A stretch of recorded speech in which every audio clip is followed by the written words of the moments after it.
राम राम लगदर के कवे था डी ग्रुप में लगुआ चपड़ासी पर सुबेरा सुबेरा पट दौड़ी आवत न बसी पडले लाडले पडले नहीं तो नसीब भी को नहीं होगी फांसी। राम राम जी सारे ने मैं तारा साथी मोहित पुनियावत हम सारे का जॉब स्टार के यूट्यूब चैनल पर तड़के तड़के मॉर्निंग की ओटने इसके अंदर बहुत घनी उमस भरी गर्मी का मैं फिर से स्वागत करूँ तो सुना दो के अंदर आ जाओ फटाफट से। तो भाई जैसा कि आप सभी को पता है आप ने हरियाणा सीईटी ग्रुप डी के लिए PYQ सीरीज स्टार्ट करी है। जो हरियाणा सीईटी ग्रुप डी के 2023 के अंदर जो पेपर हुए थे उनकी इंडिया जीके और हरियाणा जीके को लपेटने का अपना लक्ष्य है। ठीक है, आप ने कल वाली क्लास के अंदर जो 21 अक्टूबर 2023 को जो हरियाणा सीईटी ग्रुप डी का पेपर हुआ था उसके अंदर जो भी हरियाणा जीके और इंडिया जीके आई थी उसका विस्तार पूर्वक सॉल्यूशन करने का काम कराया था। आज आप ही लोग है जो आपका 22 अक्टूबर की जो मॉर्निंग शिफ्ट थी, ठीक है 22 अक्टूबर 2023 की, उसके अंदर जो भी हरियाणा जीके और उसका में जो भी है इंडिया जीके है इस सारी का सॉल्यूशन विस्तार पूर्वक करने का काम कराएंगे ताकि तारा में भी नो कॉन्फिडेंस बिल्टअप हो जाए। हाँ भाई प्रश्न हमारा आने लग रहे कोने आने लग रहे जो पिछले साल HSSC ना पूछे हैं। ठीक है, इसी तरीके से आप इस सीरीज को कंटिन्यू रखेंगे और आप लोगों को वीडियो के आखिर में एक कमेंट करके जरूर बता दीजिए वीडियो का तला है कि जी हमारा पसंद आई कोने आई, क्योंकि माहौल है गिट्टी काट हो चुका है। ठीक है, तगड़ा वाला। तो देखो भाई पहले प्रश्न से आप स्टार्ट करते हैं। हरियाणा के अंदर जो आपकी बाखड़ा प्रणाली है इसके अंतर्गत टोटल कितनी नहरें हैं, यह प्रश्न आप लोगों से पूछा गया है। पहली बात तो आप लोगों को पता होना चाहिए कि ये जो बाखड़ा नहर है ये हमको देखने को कहां पर मिलती है और कहां से ये हमारी स्टार्ट होती है और बाखड़ा बांध जो आपका बनाया हुआ है इसका क्या कुछ सिस्टम है, इस चीज आपको सारी चीज आपको पता होनी चाहिए भाई। तो मेनली जो आपकी बाखड़ा नहर है, देखो नहर और नदी का में फर्क हुआ है। नदी तो वाह जो नेचुरल चाल जा नेचुरल पहाड़ा का मैं तो अपना राह बना के लिकड़ जो गंगा नदी होगी यमुना नदी होगी, ये नदी है। ठीक है, एक होया कर नहर। नहर क्या है जो आदमी बनाया कर है। ठीक है, आदमी ने बढ़िया डाल पत्थर पुत्थर लगाया गया सीमेंटेड नहर बनाई दी उसकी नहर बोल रहे हैं। ठीक है, तो ये क्या कुछ सिस्टम है पंजाब के अंदर लिखेंगे सभी साथी। पहले तो हम लोग देखें बाखड़ा नहर का उद्गम कहां से हुआ है, बाखड़ा नहर निकली कहां से है। ठीक है, तो बाखड़ा नहर अगर आप ही देखा तो पंजाब के अंदर भाई, ठीक है पंजाब के अंदर एक हमारा बांध आपको देखने को मिलेगा। ठीक है, उस बांध का क्या नाम है, नांगल बांध। ठीक है, आपने सुना बाखड़ा नांगल नाम सुने देखो नो कई बार नो आप कौन सा है खेड़ी चोपटा। ठीक है, राखी गड्डी दोनों अलग अलग है, राखी अलग है गड्डी अलग है। ठीक है, राखी गड्डी, ठीक है छोटी राखी गड्डी बड़ी, तो इस तरीके का नाम जुड़ गया। ठीक है, बाखड़ा नांगल ये आपने सुना होगा। तो पंजाब के अंदर जो रोपड़ है, ठीक है पंजाब के अंदर जो रोपड़ जिला है, रोपड़ जिले के अंदर क्या है आपका जो नांगल बांध है। ठीक है, नांगल बांध है, इसको कैसे याद रखोगे, आदमी अगर नंगा हो जाए तो क्या है बाजागा, बाखड़ा मतलब बाजना। ठीक है, नांगल का मतलब नंगा, यानी कि पंजाब के अंदर जो रोपड़ जिला उसके अंदर जो नांगल बांध है उड़ता के है आपका यो मतलब यह जो बाखड़ा नहर है आपकी निकाल ली गई है। और ये जो नांगल बांध है कौन सी नदी के ऊपर है, यो है जी सतलुज नदी के ऊपर। यानी आज का दिन में जो सत्य बोलिया करे ना, ठीक है वो आदमी है नंगा होया करे, बाकी तो जो झूठ बोल रही हो तो कुकरे न कुकरे बच जाए। सतलुज से बढ़िया सत्य बोलने वाला सतलुज नदी के ऊपर क्या आपका नांगल बांध बनया हुआ है और उसी नांगल बांध से क्या ये बाखड़ा नहर आपकी निकलने का काम करती है। ओके जी, ये कंसेप्ट हमारे समझ में आ गया। उसके बाद ये जो बाखड़ा नहर है ये आपकी हरियाणा के अंदर एंट्री मारती है। हरियाणा के अंदर ये एंट्री करता हमारा जी टुवाना टुवाना टुवाना टुवाना वाले चढ़ वाई बस कम है। तो हरियाणा के अंदर एंट्री मारती है टुवाना से, और टुवाना हमें कहां पर देखने को मिलता है, हरियाणा का जो फतेहाबाद जिला है, फतेहाबाद जिले के अंदर हमको क्या देखने को मिलता है जी टुवाना देखने को मिलता है। और इसी टुवाना को सिटी ऑफ रिवर्स यानी नहरों का शहर भी बोला जाता है। वो इसीलिए बोला जाता है क्योंकि यहां पर इतनी बड़ी जो नहर बाखड़ा नहर का पानी सबसे बढ़िया माना जाया करे। ठीक है, इतनी बढ़िया नहर है हरियाणा का में घुसने लग रही, तो टुवाना को क्या बोला जाता है, सिटी ऑफ रिवर्स। ठीक है, नदियां का शहर है, चाहे कोई सी नदी टोली यार्ड है, ठीक है सारी पाऊंगी इसको सिटी ऑफ रिवर्स यानी कि नदियों का शहर है, ये भी हम लोग इसको बोल देते हैं। ओके जी, चीज भी हमारे समझ में आ गई, दिमाग के अंदर घुस गई भाई। ठीक है, इसको चाहे हिंदी में बोल लो चाहे इंग्लिश में बोल लो, इसका में कोई दिक्कत की बात या कोई परेशानी की बात नहीं है। अब बहुत बार एग्जाम के अंदर आता है कि ये जो आपका नांगल बांध या जो बाखड़ा नहर है इसको निकालने का श्रेय है वो किसको दिया जाता है। ठीक है, तो ये जो बाखड़ा बांध है या बाखड़ा नहर है इसको निकालने का श्रेय जो हमारे चौधरी छोटू राम थे, जिनका मतलब ओरिजिनल नाम आपका रीछपाल होया करता, रोहतक जिले से वहां से आपके बिलोंग करते थे। तो चौधरी छोटू राम को इसका श्रेय दिया जाता है। क्यों दिया जाता है, क्योंकि लिखेंगे सभी साथी चौधरी छोटू राम को क्या है, छोटू राम को इसका श्रेय दिया जाता है। नाम का मैं छोटू था, ठीक है, काम बड़े बड़े करया करदा, नहर की नहर काट दिया करदा, ठीक है। चौधरी छोटू राम को इसका क्या है, श्रेय दिया जाता था। क्यों? क्योंकि इनके द्वारा ही क्या था, उस टाइम एक महाराज होया करदा। उस महाराज का क्या नाम था, कोई साथी बताएगा? कौन सा राजा का महाराज था? कुछ बेरा है, नहीं पता जी, कोई बात नहीं, ठीक है। आप ना महाराज का नाम याद रखने की भी जरूरत नहीं, सिर्फ जगह का नाम याद रखो। एक बिलासपुर का राजा होया करदा, ठीक है। उसका गेल 1944 के अंदर इसने एक समझौता करया, ठीक है। 44 का मतलब 4-4 रुपये आपस में बांट ले, 4 रुपये तू रखिए, 4 रुपये मैं रखूंगा, और आड़ता एक नहर काट देवा, आड़े एक बांध बना देवा, ठीक है। तो लिखेंगे सभी चौधरी छोटू राम को इसका श्रेय दिया जाता है। क्यों? क्योंकि इनके द्वारा ही क्या है, आपका साल 1944 के अंदर क्या है, 1944 में बिलासपुर का जो राजा होया करदा, ठीक है, बिलासपुर के राजा के साथ है, इन्होंने क्या है, राजा के साथ एमओयू साइन कराया था। एमओयू का मतलब वो समझौता वाला फार्म, ठीक है। एमओयू साइन कराया था कि हाँ भाई आड़न आप नूनू है बांध बनावांगे और आड़ तो नूनू नहर काटने का काम करांगे। तो अगर आपसे कोई पूछ ले हरियाणा के अंदर है बाखड़ा बांध या नांगल बांध का श्रेय किसको दिया जाता है, तो चौधरी छोटू राम को दिया जाता है। नाम छोटा काम बड़े, ठीक है। लेकिन आजकल आपने देखा, आजकल इसी से आदमी भी देखने ना मिले हैं, नाम तो इतना बड़ा बड़ा मिलेगा, राम प्रकाश, ठीक है। जीवन में कोई प्रकाश वाला काम करया है को नहीं, ठीक है, पकड़या गया चोरी कर दौड़ी। तो आजकल इसी से भी देखने ना मिले हैं, नाम छोटू दार देख लो काम कितना बढ़िया गया, तो ईसा ईसा काम बनया करो, ठीक है। अगर आपसे कोई पूछ ले बाखड़ा बांध का जन्मदाता या फिर बाखड़ा बांध का वास्तुकार, तो वो भी चौधरी छोटू राम को बोला जाता है। तो इसके अंदर भी ये चीज समझ के रखना, चौधरी छोटू राम को ही क्या है, आपका बाखड़ा बांध का जन्मदाता या वास्तुकार भी बोला जाता है।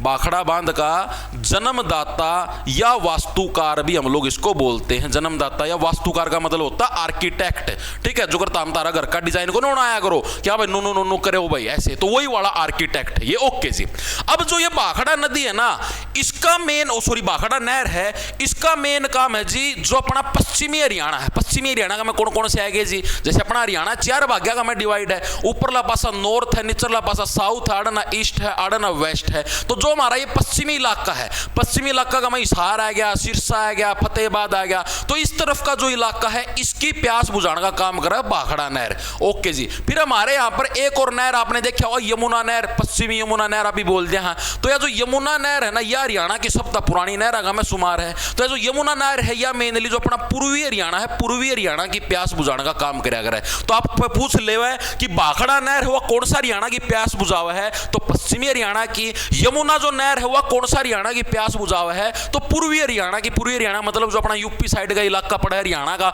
जो करनाल साइड का एरिया होगा, पानीपत साइड का एरिया होगा, तो उस साइड का एरिया की जो प्यास बुझाने का काम करवा हमारी कौन सी कर है, वह जी हमारी यमुना नहर कर है। चीजें समझ में आई या नहीं आई, ठीक है। अब अगर अभी बात करें कि भाई इस बाखड़ा प्रणाली के तहत टोटल कितनी नहरें निकली हुई हैं, तो लगभग अप्रोक्स आप देखेंगे तो 521 के करीब आपकी नहरें हैं निकली हुई हैं भाई, ठीक है। इस तरीके से वैसे तो 4 दिशाएं का नहर फैला कर है, लेकिन बाखड़ा नहर के 5वीं दिशा का में फैल रही, इसके 5वीं टैंक भी है, ठीक है। तो 500 दिशाओं के अंदर क्या है, एक किस करते हुए सारी धरती के ऊपर क्या है, बाखड़ा नहर आपकी चलती है। मेरे हिसाब से बाखड़ा नहर, बाखड़ा प्रणाली के बारे में आपको सारी चीजें क्लियर होगी जी। आगे चले, चलो जी, चलो बेटो आना आगे चलो।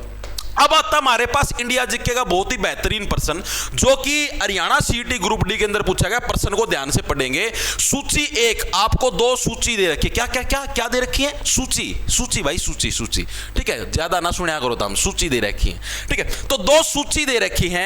एक सूची के अंदर आपको क्या दे रखा है, रोल्ट सत्याग्रह कब हुआ, सविनय अवज्ञा आंदोलन कब हुआ, मील मजदूरों की हड़ताल कब हुई, असहयोग आंदोलन कब हुआ, और इसको मैच करना है भाई। देखो सबसे पहले तो मैं आपको बताता हूं, सबसे पहले क्या हुआ, जैसे ही महात्मा गांधी, कल आपने बात करी थी, महात्मा गांधी दक्षिण अफ्रीका से वापस भारत आए थे जी, बिल्कुल आए थे। तो आते ही इन्होंने सबसे पहले क्या किया था 1917 के अंदर क्या, चंपारण सत्याग्रह कराया था। क्या कराया था? चंपारण सत्याग्रह। 17 का मतलब हो गया सताना, ठीक है। और ये चंपारण है कड़ा है बिहार का, मैं आप इन्हें देखने ना मिला है। तो बिहार राज्य के अंदर जो चंपारण नाम की जगह थी, उड़े के जो किसान होया कर देना उनकी सताया जाने लग रहा था। अंग्रेज लोग उनकी परेशान करने लग रहे थे, बोले तम जबरदस्ती नील बहुत आ रहे खेता का मैं, यो था मेन चंपारण सत्याग्रह, ठीक है। उसका बदला मैं पीछे इतने दिया कौन कर दे, और नील की खेती का नुकसान न होया कर दो, तो तारे कपड़े कौन कर देगा, नील उसे नील की बात करूं, उसका नुकसान ही होया कर दो, भूमि की जो है ना उपजाऊपन, उसने सोख लिया करता, उसने खत्म कर दिया करता। तो इसे इसलिए जो किसान होया कर दे ना नील की खेती करने तब बचा कर दे, ठीक है। लेकिन यो मान्या नहीं अंग्रेज ने ना बो तो किसान हो गए परेशान। किसान नो बोले उनमें एक शुक्ला जी था, शुक्ला जी ने महात्मा गांधी को इन्विटेशन भेज दिया। उस टाइम महात्मा गांधी फेमस हो रहा था खूब, ठीक है। बोला जी आप आओ जी, आप एक बार इधर आके सिस्टम को हैंडल करो। गांधी जी उड़ गए, सत्याग्रह कर दिया, 12-15 दिन भूख हड़ताल पे बैठ जुआ। अंग्रेजा की फुद पार्ट की 2 मिनट का में अंग्रेज ने सोचे ना भाई यार ये तो खतरनाक मानस है, ठीक है, धोती का में है और फिर भी हमारी गोभी खोद रहा है, ठीक है। तो अंग्रेजों ने इस चीज को स्वीकार कर लिया और ये महात्मा गांधी का पहला आंदोलन था। भारत में आने के बाद पहला सत्याग्रह था। आपसे पूछा जाता है कि दक्षिण अफ्रीका से लौटने के बाद महात्मा गांधी का पहला सत्याग्रह कौन सा था, तो चंपारण सत्याग्रह था। और ये किस लिए था? नील की खेती के विरोध में था। ओके जी, ये चीज हमारे समझ में आ गई, ठीक है जी। उसके बाद फिर क्या हुई? फिर हुई जी अहमदाबाद। फिर कौन सी घटना हुई? अहमदाबाद के अंदर, अहमदाबाद यानी गुजरात के अंदर अहमदाबाद के मील मजदूर, ठीक है, अहमदाबाद के अंदर एक मील होया कर दी। मील का मतलब हो गया फैक्ट्री।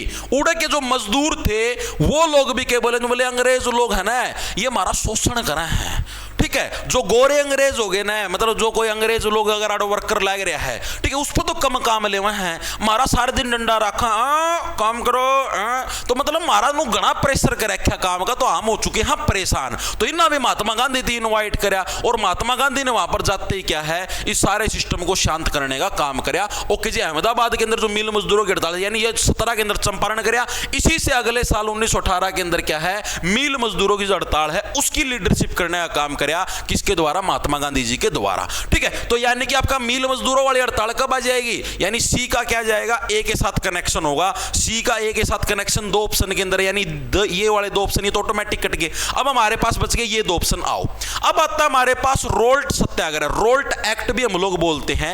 ये रोल्ट एक्ट होता क्या था जी? रोल्ट एक्ट था बिना वकील बिना दलील का कानून, ठीक है। महात्मा गांधी तो अंग्रेजा की बहुत भयंकर पार्ट रही थी, ठीक है। अंग्रेज लोग नु सोचा करते कुकरेश बुढ़ड़ा था बचा लो मार लगे, ठीक है, बुढ़ड़ा ना हमारा नाश करे क्या है। तो अंग्रेज लोगों ने एक कानून ले दिया रोल्ट एक्ट, ठीक है। एक्ट का मतलब होता कानून। अंग्रेज नु बोले अगर कोई भी व्यक्ति है हमारे खिलाफ जाएगा या फिर अगर हमें सिर्फ नु शक होगा कि हाँ भाई आदमी हमारे खिलाफ जा सका है या हमारे मतलब कि कुछ भी एंड वेंड सेंड कर सका है तो उसको हम लोग उठा के डायरेक्ट जेल में डाल देंगे, ठीक है। ना कोई मुकदमा होगा, ना वो अदालत के अंदर चैलेंज कर सकता, कुछ नहीं कर सकता, बस तानाशाही चलेगी। तुम्हें 1-2 साल तक जब तक हमारी मर्जी होगी हम तुमको जेल के अंदर रख सकते हैं। इसी का नाम था रोल्ट एक्ट, रोल्ट सत्याग्रह, ठीक है। इसका भी फिर इसी के विरोध के अंदर है बहुत सारे लोग। ये रोल्ट एक्ट आया कब था? साल 1919 के अंदर आया था, 1919, ठीक है। रोल्ट एक्ट था खूनी, ठीक है। अब इसी रोल्ट एक्ट के विरोध के अंदर क्या है भारतीय नागरिक हैं जलियांवाला बाग के अंदर इकट्ठे हुए थे अमृतसर के अंदर, ठीक है। जलियांवाला बाग के अंदर क्या अमृतसर के अंदर सारे के सारे अपने इंडियंस लोग हैं इकट्ठे हुए थे। दिन था जी 13 अप्रैल 1919, ठीक है। उड़ाया जनरल डायर, डायर ने बोला फेरुआ तारा ऊपर टायर, ठीक है, टायर फेरुआ तारा ऊपर बैठ जावड़ता अपन ले बाजे नहीं भाई इसना ऑर्डर दे देने वाला सारे ना बंदूका गेल छल नहीं कर दियो भाई, सारे दी बंदूका गेल छल नहीं कर दिया गया। सारे के सारे बहुत सारे बच्चे बूढ़े जो है सारे के सारे आपके मारे गए, ठीक है। कोई सिंगल वन व्यक्ति भी नहीं बचा, ठीक है। तो आपका रोल्ट एक्ट कब हुआ? रोल्ट एक्ट हुआ आपका जी साल 1919 के अंदर, यानी ए का कनेक्शन होगा आपके किसके साथ? बी के साथ। ए का कनेक्शन बी के साथ, इसमें नहीं है तो ये कट गया, ऑप्शन नंबर बी हमारा करेक्ट हो जाए। ऐसे ऑप्शन से एलिमिनेशन खेल लिया करो तुम, ठीक है। ओके जी। उसके बाद जब ये आपका जलियांवाला बाग हत्याकांड हुआ तो इसकी जांच के लिए हर एक व्यक्ति ने इसकी निंदा करी। इसी के विरोध के अंदर आप लोगों को पता होगा जो हमारे रविंद्रनाथ टैगोर जी हैं, ठीक है, जिन्होंने हमारा राष्ट्रगान वगैरह भी लिखा, रविंद्रनाथ टैगोर, इन्होंने जो अपनी नाइटहुड की उपाधि थी वो इन्होंने वापिस लौटा दी। बहुत बार एग्जामिनर पूछता है कि रविंद्रनाथ टैगोर ने है किसके विरोध में अपनी नाइटहुड की उपाधि वापिस कर दी थी? तो जलियांवाला बाग हत्याकांड के अंग्रेजों ने दे रखी, बोला तुम नाइटहुड है नाइटहुड, ठीक है। महात्मा गांधी ने अपनी केसरे हिंद की उपाधि, महात्मा गांधी को हिंद उपाधि दे रखी थी, तू तो हिंदुस्तान का केसर है, ठीक है। केसरे हिंद की उपाधि किसने वापस कर दी? महात्मा गांधी ने वापस कर दी। सारा जलियांवाला बाग हत्याकांड के विरोध के अंदर हुआ था, ठीक है। फिर सरकार के ऊपर दबाव बढ़ा तो सरकार ने बोली यार कि मैंने तो करना पड़ेगा। तो सरकार ने फिर एक आयोग का गठन किया इसकी जांच के लिए, जिसका नाम है जी अंटर आयोग। तो आप लोगों से पूछ ले अंटर आयोग का गठन किसकी जांच के लिए किया गया था? तो जलियांवाला बाग हत्याकांड की जांच के लिए हमारा अंटर आयोग का गठन किया गया था। ओके जी, ठीक है। अब आता है हमारे पास असहयोग आंदोलन। असहयोग आंदोलन को बोलते हैं नॉन कोऑपरेटिव मूवमेंट। ये क्या कुछ था जी, अंग्रेज लोगों का मतलब ये जो जलियांवाला बाग हत्याकांड हुआ, इसी के बाद क्या महात्मा गांधी है असहयोग आंदोलन के ऊपर बैठ गए। बोले इन अंग्रेजों का पूरा विरोध करांगे, इनका कोई भी काम होगा स्कूल का मैं जाना, इनके सरकारी स्कूल, इनकी वकालत अदालत, जड़ा जड़ा भी सरकारी काम उन सारा ना बंद कर दो, ठीक है, इनकी ऑटोमेटिक अकल ठिकाना आ जाएगी। सारा सौदा सही चालन लग रहा था अपना, आजादी उससे टाइम मिल जाती, अंग्रेज में बैकफुट पा चुके थे, भगत सिंह और सारे गेल मिल रहे थे, ठीक है, उस टाइम भगत सिंह बालक होया करता। लेकिन फिर क्या करया, फिर कुछ एक जने थे उन्ना क्या करया, चोरी चोरा कांड कर दिया, ठीक है, यूपी के अंदर, गोरखपुर के अंदर, ठीक है, गोरखपुर यूपी के अंदर क्या है आपका चोरी चोरा नाम की जगह थी, ठीक है, और उस चोरी चोरा नामक जगह के अंदर क्या है एक पुलिस स्टेशन होया करता, ओके जी, और भीड़ना के अगर इस पुलिस स्टेशन का मैं आग लगाई दी, उसका मैं गणे जने मर गए। इसकी वजह से महात्मा गांधी जी चले गए डिप्रेशन में। महात्मा गांधी जी ने बोले मेरा आंदोलन था अहिंसा का, तो मैंने हिंसा का प्रयोग करा।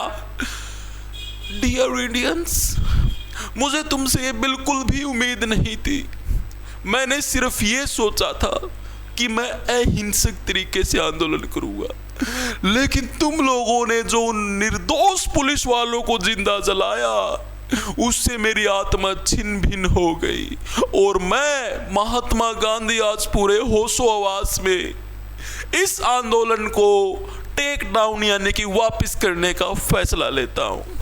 धन्यवाद। तो 1922 के अंदर क्या है आपका जो आपका असहयोग आंदोलन है, चोरी चोरा कांड की वजह से क्या है आपका वापस ले लिया गया, ठीक है, तो इस फैक्ट को भी याद रखना, ओके जी। तो 1922 के अंदर क्या हुआ आपका असहयोग आंदोलन आपका वापस हुआ, यानी डी का कनेक्शन हमारा सी के साथ होगा, बिल्कुल सी। उसका अर्थ सविनय अवज्ञा आंदोलन, भाई हम लोग अंग्रेजों की किसी भी आज्ञा का पालन नहीं करेंगे, ये हमारा हुआ था साल 1930 के अंदर। इसके अंदर मेनली दांडी मार्च आपका किया गया था, याद करो दांडी मार्च किस लिए हुआ था, महात्मा गांधी जी ऐसे बोले, अंग्रेज लोगों ने रूल बना रखा था कि समुद्र के पानी से नमक सिर्फ सरकार बना सकती है और कोई व्यक्ति नहीं बना सकता। महात्मा गांधी ने बोले देख मैं बना के दिखाऊंगा। महात्मा गांधी चाड़ा पतीला ले गया, गेल ले गया, गैस सिलेंडर, उड़े समुद्र किनारे उड़े भर के नमक बना के दिखाई दिया, ठीक है। गेल 72 जने थे, 72 थे, 78 थे, ठीक है, इतने जने गेल गए थे या यात्रा करी थी, ठीक है, और अंग्रेज लोग देखते रह गए। इसी को हम लोग बोलते दांडी मार्च, ठीक है, दांडी नामक जगह है ये गुजरात के अंदर, ओके। ये आपका 1930 के अंदर फिर उसी लिए आपका सविनय अवज्ञा आंदोलन हुआ था, ठीक है। बाद में सविनय अवज्ञा आंदोलन आपका स्थगित कर दिया गया था, क्यों? क्योंकि 1931 के अंदर गांधी इरविन समझौता हो गया था। ये सारी चीज आपको विस्तार पूर्वक पढ़नी है ना, डीपली, तो अपना ऐप है जॉब्स टारगेट के नाम से तुमको प्ले स्टोर पर मिल जाएगा, उसको डाउनलोड कर लेना। उधर आपको सीईटी ग्रुप डी का कोर्स मिल जाएगा, ठीक है, उस कोर्स को ज्वाइन कर लेना। उधर मैंने आपको इंडिया जी के पूरी डीप तरीके से 150 क्लासों के अंदर पूरी करवा रखी है, ठीक है, अच्छे से डीपली आप लोग पढ़ सकते हो, आपको पता लग जाए कैसे क्या कुछ इंडिया जी का खेल है। हिस्ट्री हो, ज्योग्राफी हो, पॉलिटी हो, सारी बहुत गहराई से करवा रखी है, ठीक है। आगे चलें, चलो जी। अगला प्रश्न आता है आपके पास, ट्रिपल आईटी हरियाणा के अंदर कहां पर लोकेट करती है भाई, ठीक है, ट्रिपल आईटी हरियाणा के अंदर कहां पर अवस्थित है, यह प्रश्न आप लोगों से पूछा गया है। यह आप लोगों को बताना क्या कुछ मैटर है। एक सेकंड के लिए रुकेंगे, मैं देख लूं सब कुछ सही चलने लग रहा है, सब कुछ सही चलने लग रहा है भाई, कोई दिक्कत परेशानी कोई बात है। देखो भाई, ट्रिपल आईटी का मतलब क्या होता है? ट्रिपल आईटी देखो, इंडियन इंस्टीट्यूट, ठीक है, आई से बन गया Indian institute of information and technology. इसको आप ही अगर हिंदी के अंदर देखें तो हिंदी के अंदर क्या बनेगा, ये कोई साथी बता सकता है? हिंदी के अंदर क्या बनेगा? भारतीय सूचना प्रौद्योगिकी संस्थान। और ये हमें कहां पर देखने को मिलता है? तो चलो तुमको थोड़ा सा हिंट दे देता हूं, जहां पर भगत फूल सिंह महिला विश्वविद्यालय आप ही नकल कराया था, उड़े देखना ना मिला है, ठीक है। लिखेंगे सभी साथी, Indian institute of information and technology, ठीक है, जो अपना भारतीय सूचना प्रौद्योगिकी संस्थान, इंडियन इंस्टीट्यूट, देखो इंडियन का मतलब हो गया भारतीय, ठीक है, इंफॉर्मेशन का मतलब हो गया सूचना, इंस्टीट्यूट का मतलब हो गया प्रौद्योगिकी, ठीक है, संस्थान, ठीक है। इंडियन इंस्टीट्यूट ऑफ प्रौद्योगिकी, सॉरी, इंस्टीट्यूट का मतलब संस्थान होता है, प्रौद्योगिकी का मतलब टेक्नोलॉजी होता है। इंडियन इंस्टीट्यूट ऑफ प्रौद्योगिकी इंफॉर्मेशन एंड टेक्नोलॉजी, ठीक है। इसकी ये कहां पर आपका लोकेट करता है? तो ट्रिपल आईटी, आईआईटी नहीं है, ये ट्रिपल आईटी है, तो इसको ध्यान रखना। तो ये हमारा हरियाणा का जो सोनीपत जिला है, जिसको एजुकेशन सिटी के नाम से जानते हैं, यहां पर हमारा देखा एजुकेशन हब किसको बोलते हैं? रोहतक को। कल इसकी ट्रिक भी बताई थी, सैसे सिटी सैसे सोनीपत, इस तरीके से याद रखें। एजुकेशन सिटी पूछ लेगा सोनीपत, हब पूछ लेगा तो आपका रोहतक, ठीक है। इसके अंदर अंदर आपको गलती नहीं करनी। सोनीपत के अंदर थोड़ा सा डीप पूछ ले अगर एग्जामिनर, मान लिया यहां पर आपको गांव का नाम पूछ ले, तो गांव का नाम आप लोग क्या भरोगे, तो किलोहर्द, क्या है, किलोहर्द, किलोहर्द। सोनीपत के अंदर हमें कहां पर देखने मिलता है, सोनीपत, सोनीपत के अंदर भी अगर हम लोग गांव देखें तो किलोहर्द, ठीक है। अगर आपसे डीपली पूछ ले, किलोहर्द गांव के अंदर है, सोनीपत के अंदर हमारा कौन सा, ट्रिपल आईटी, बहुत इंपॉर्टेंट है, अक्सर एग्जामिनर पूछता ही पूछता है, ठीक है जी। इसके अलावा आप लोगों से पूछ लेता है एनआईटी। एनआईटी क्या होता है, नेशनल इंफॉर्मेशन ऑफ टेक्नोलॉजी। ये हमें कहां पर देखने को मिलता है, तो ये हमें कुरुक्षेत्र के अंदर हमको क्या देखने को मिलता है, एनआईटी। बहुत बार आपसे एग्जामिनर पूछता है, इसका मतलब क्या, national information of technology, information